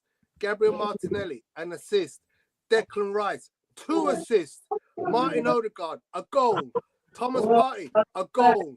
Miles Lewis-Skelly, a goal. And if I had Ethan Nwaneri, I'd have a goal. You know, like literally, the contribution is, to me, what made this performance so happy for me to watch it. Because I saw every player give everything and perform well at the job that he was entailed to do. So here's what's impressive. 96% pass accuracy for center forward is impressive. I don't care what game you're playing. Because you're in the part of the field where you're getting a lot of pressure, right? Where the space are closer. Then like you're playing defense, you have a time. So 96% passing accuracy by Havertz is ridiculous, frankly. Absolutely. Of a 35, that means you only got dispossessed once out of 35 times. Once or twice. In fact, it doesn't sound right. It sounds like once. It's like he lost the ball once, actually. That's not ridiculous. You're playing center forward. Yeah. But yeah, that's the guy you said is a scrub. You called him every game, every name under the sun. He's not a scrub, but he doesn't satisfy certain things I like in the center forwards. I would admit. I get that. But he's not a scrub. He's not a scrub. He's definitely upgradable again. Yeah. But let's not call him a scrub. Let's not. I'm just seeing the Lewis Kelly goal again, Tony. I'm seeing the Lewis Kelly goal. He's got tons of ability. By the way, he has a right foot, Tony. Let me just say that he's a right foot because he kick the ball like he can use his right foot. Some people just swing it. And how many? And just by the way, Cranky, how many set piece goals did we score today? 0. In fact, we didn't get much set piece goals chanced actually. Well, you know what? It's kind of funny, Tony, because they normally get caught playing up from the back that much. We caught them twice today. We should have scored twice from them playing up from the back, right? Yeah. We just scored twice, but their defense is porous though. It is. It's poor. It's bad. And we had to exploit that, and we did. I'm so happy. Yeah. I'm weary. D, technically, your point there, D, doesn't make sense because fine margins, 5-1 doesn't tell the whole story. So you're saying because Havertz missed the Syria at 1-0 up, it nearly cost us. But Raya makes 2 saves in that first half. To keep up in the game. Even if Havertz scores, it could have quite easily been 2-2. But the important stat is that we went on to win the game 5-1. So Havertz missing his chance didn't bother us. And the next chance he got, he put the ball in the back of the net. Look, I'll say this. I think Arteta missed the trick when he bought Havertz. £68 million. You could have put 20 million and get any center forward in the world, frankly, at the top of their game, and it's a differentiator. So Havertz is a good player. Don't get me wrong. He's a good player. He's a nice footballer to have on your team. I just don't see him as my center forward. I got to have somebody who is a killer. We're trying to win Champions League. This is the best, most competitive football in world football, even more than the World Cup, frankly. All right? So you got to try to get the best center forward for the money we paid. Now, no one knew Isak was going to be this good because he was injury prone. But somebody like that probably to me is a better option than Havertz, actually. He took his goal well, though. You know, he took his goal really well, actually. But anyway, I got to run, Tony. everyone. Thank you I very appreciate much being here. For joining us. I'm just putting in my my ranking. So thanks a lot for joining us. We won't be long because I'm just going to do these very quickly and then we'll call it a day. All right. Yeah, thanks, Cranky. Appreciate you guys. Later, Frankie. Good to hear from you. All right, same here, Lois. Take care. And work on that CDM role. Watch Partey more. Bye. I will do, don't worry.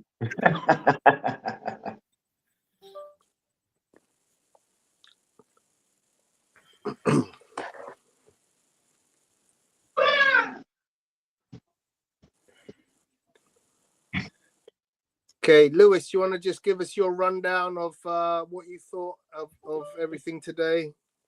I mean, it's a stellar performance. You know, we started off a little bit riggedy-raggedy. We looked nervy. You know, we pressed very fast, very hard at the start of the game. That resulted in us getting a goal, which you always want. You always want to start off well. But then after that, we kind of lost a little bit of control of the game. You know, we was trying to force things when we didn't really need to. And sometimes when you're up against a team like City and you're one up, sometimes it's good to put your foot on the ball and make them come out and rush and just play around them. It didn't help that we conceded the goal when we did, but credit to the boys for not allowing it to get on top of them, because Arsenal of old would have allowed that goal to kind of manifest within them and things can slowly unravel from there. But they didn't. They were like, do you know what? We're at home today. We got to put on a performance for the fans, especially, and for ourselves. So we can't feel sorry. They went up literally within a minute. They're back in front, and then from there, the City didn't have an answer to absolutely anything. Arsenal kind of tightened up a little bit and allowed the ball to do the work at the right time. And, you know, 5-1 is a massive statement against a team that's won the championship, what, 4 times in a row? Like, don't care where they are, you know, in terms of their rebuild, that is massive. That's a result that gets everybody sitting up and looking at Arsenal thinking, oh, hold on a minute, they're not quite done here. There's still something there. Yes, we have, you know, a striker that's missing, but they're still scoring plenty and they're still able to win games without a recognised striker. So every one of those boys should hold up their heads high and say, do you know what? This is the standard that we hold ourselves at, and this is the standard that we need to maintain and carry on to the end of the season. If we don't win it, at least we can say, do you know what? We pushed Liverpool to the very end. We don't want it to be like, you know, we get to April and then we just dwindle out of it. Fairs. I think that's a great assessment there from Lewis. So nearly there. I think that's it. Let's get rid of that. Rice was quality 2, tore through City's midfield, got 2 assists and set up the open goal for Havertz missed. Yep. So you had to get in the Havertz miss again, innit? Had to mention the Havertz miss again. He can't help it. I look at it this way sometimes. I look at it like, if you're not in the position to miss, then you're not doing your job. 100%. 100% agree with that. Therein lies some of the issues that I have with certain strikers. I look at them, I'm like, well, if you've only had 1 shot, what was you doing? Yeah, that's on you. Yeah, it's on you. Do you know what I mean? You've got to put yourself in a position and say, well, hang on a second. The ball ain't coming to me. What do I do? Go and make something. Go and try and make something. And then if you can do that. Then I look at it this way as well, Tone. Sorry to cut in. If you're not actively scoring, can I help those around me to like get a shot off or get an assist? Or can I do something that impacts the game in the last third for my team to go on and score a goal? And Kai Havertz did that today. We all know, every one of the panelists know right here and now, he's not the answer. But what he does give you is he'll battle. He'll put his body about. He'll bust a gut to get in. He made a very crucial tackle that people haven't really picked up on much of in the second half on the edge of our box. So he's using all these midfield, his midfield experiences and trying to incorporate it so that we can play better. He's not the answer, but I like what he offers for us. Can we get better? Of course we can. But right now, Arsenal system is showing that, yes, we need a forward, but the goals are being spread out throughout the team, which is always good, because then you're not reliant on the one man. And that makes your opposition think a little bit harder tactically. Oh, do you know what? Calafiori's been scoring. We need to watch out for those deep runs. Or, you know, Saka's been scoring a whole load of goals. Do we need to double up or triple up on him? But then if you do that, there's always a counter. Do you get what I mean? Yeah.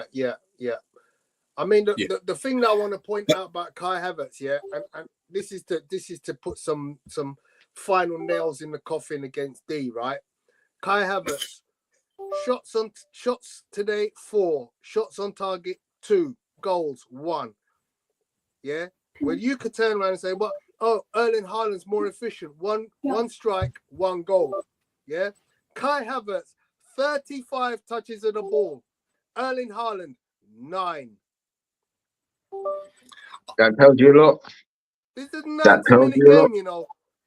This is a 90-minute Well, that's what I said game. during commentary, that Haaland wouldn't play in this team because he doesn't do enough out of possession.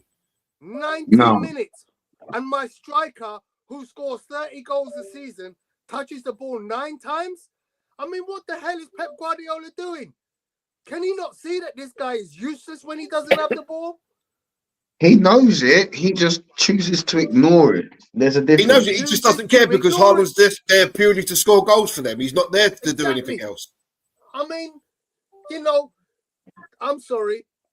I ain't having that. I'm not having my striker score me 1 goal out of 1 effort and only touch the ball once and my team lose 5-1.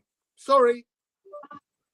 Imagine if Gabriel Jesus had scored 1 goal today and had touched the ball 9 times. How much flack we would give him. But then you call it efficiency, right? No. I'm just trying to, you know, provide the other side of the coin. Yeah, but you ain't gonna have it. Your team lost 5-1, and your striker touched the ball 1. No, but then times. I'm not solely looking at the striker. I'm looking at the whole entire system. Why did my system fail today?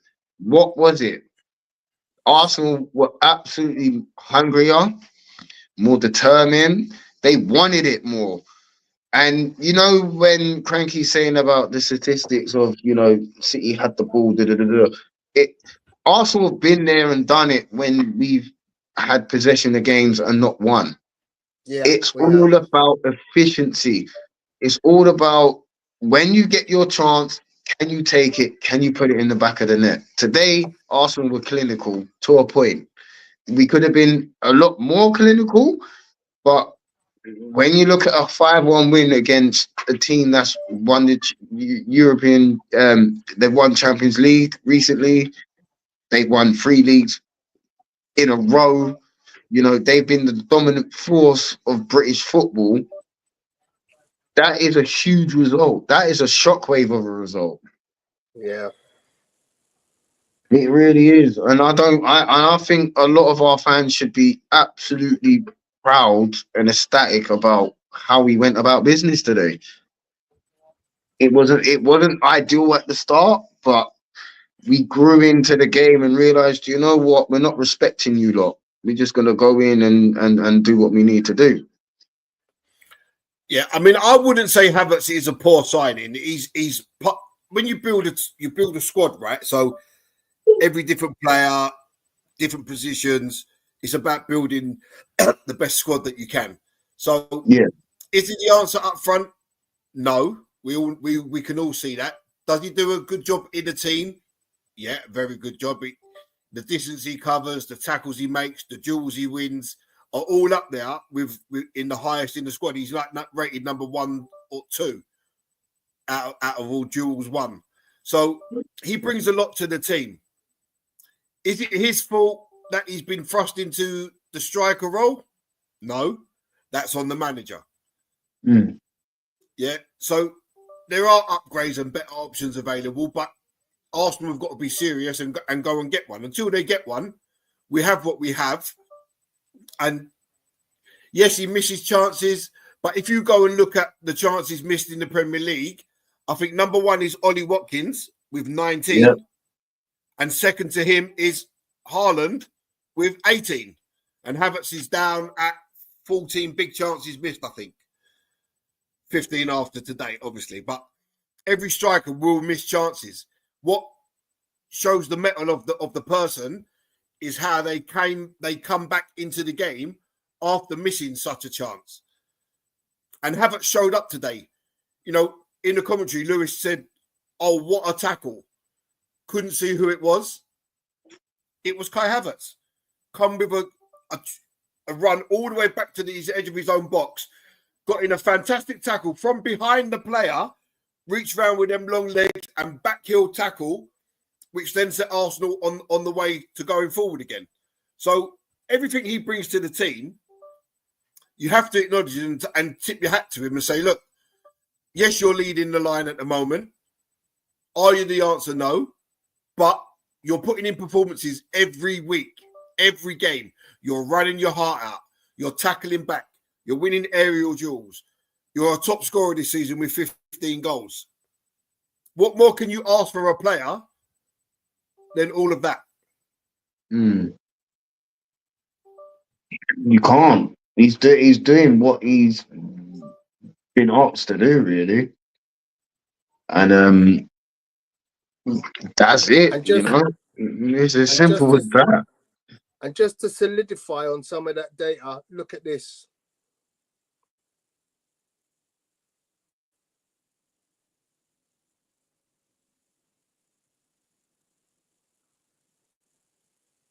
That is absolutely crazy. And to think that Haaland doesn't really assist much, it's a mad stat. It really is. And it puts things into perspective. I've never been one to get on Kai as such.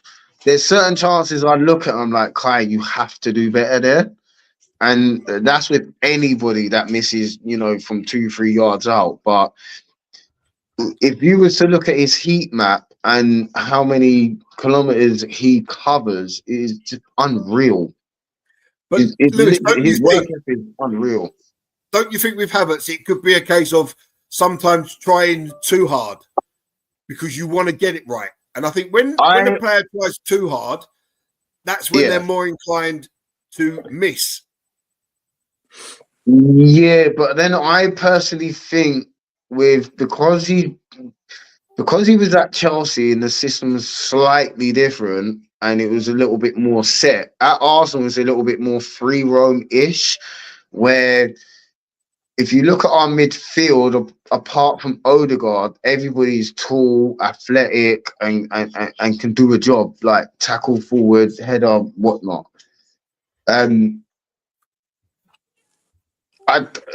thing is with Kai, if he was to touch those sort of 3-4 yards, 5 yards, 6 yard chances away more often, people be off his back a lot. But he can only do what he can. It's a weird one because it's almost like he doesn't fit, but he fits. It's very, very. He's very unorthodox, but it works. Do you get what I mean? Yeah, I understand what you're trying to say. Yeah, it's a hard one to try and like break down and understand because the eye test makes it look like he's not all that, but then statistically he's actually a very good player, and you're like, you don't know where to sit with him sometimes. Yeah, I mean, ultimately, we've got what we've got.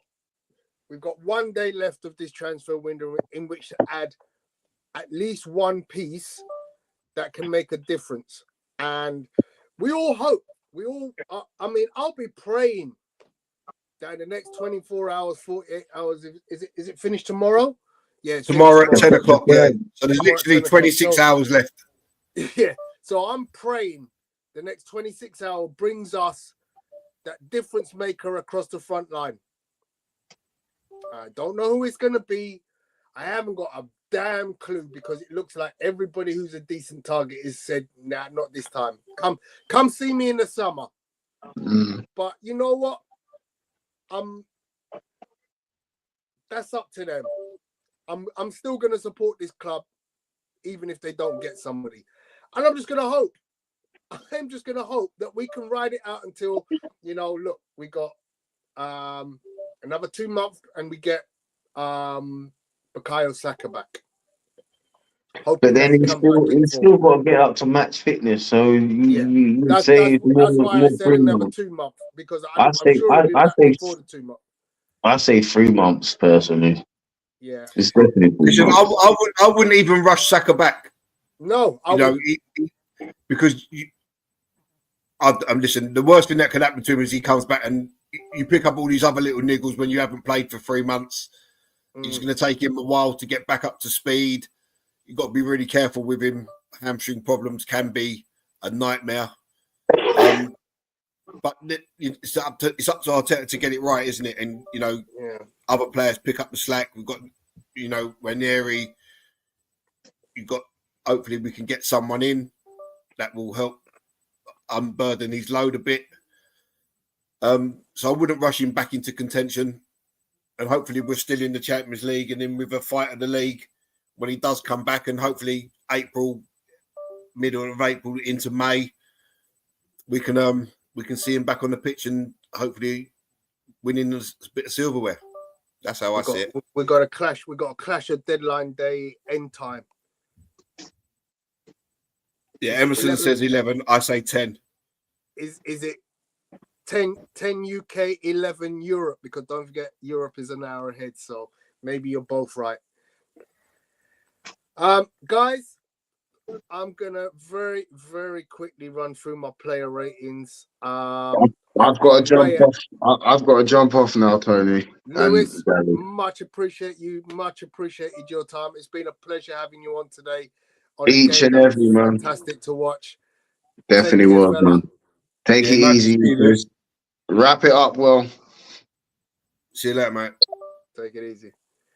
So yeah, I've gone with Ray at 8, Timber 7.5, Saliba 7, Gabriel 8, Lewis Skelly 9.5, and man of the match, Partey 9, Rice 8, Odegaard 8, Martinelli 8, Trossard 7, and Havertz 8.5. I'll give the manager a 10 out of 10. Thought he played it brilliantly. Substitutes worked, came on, made an impact. What's your say, Gary? Yeah, so David Raya, 8, made 2 very good saves in the first half to keep it at 1-0. Timber, I thought Timber had a really solid game, good going forward, good in defence. I'm going to give him an 8. Saliba, 7.5. Got caught out for the goal. Say, like Lewis alluded to, he's not really the physical, or sorry, like Bertram said, he's not really the physical defender that Gabriel is. Needed to be a bit stronger. Gabriel, solid as a rock. 8 for him. Lewis Skelly, I'm going to give Lewis Skelly a 10 because I thought he was that good. He was that good in possession. He scored his first Arsenal goal. Every performance, you're looking at him now and you're expecting so much from him, and he just delivers on a regular basis. He very rarely gets caught in possession. He's so strong. I mean, there was a cross that came in the first half and he's got Haaland all over him, and the body strength to hold off Haaland. And, when Haaland collapses to the floor, Miles Lewis Skelly's still standing. You're thinking, how's that even possible? So this kid's just gone from strength to strength. And we all thought Calafiore was going to be, the best thing we've seen since Ashley Cole. And Lewis Skelly just seems to has made that position like his own from nowhere. Yeah. You know, so full credit to him. 18 years old, and he's just leading the way. He gets my man of the match. Thomas Partey, I'm going to give him a 9.9. Picked by Lewis Skelly. He scores a goal, which through the aid of a deflection, but like I said in the commentary, if you don't shoot, you don't score. He was just masterful throughout the game. He breaks up play. He gets toes in here.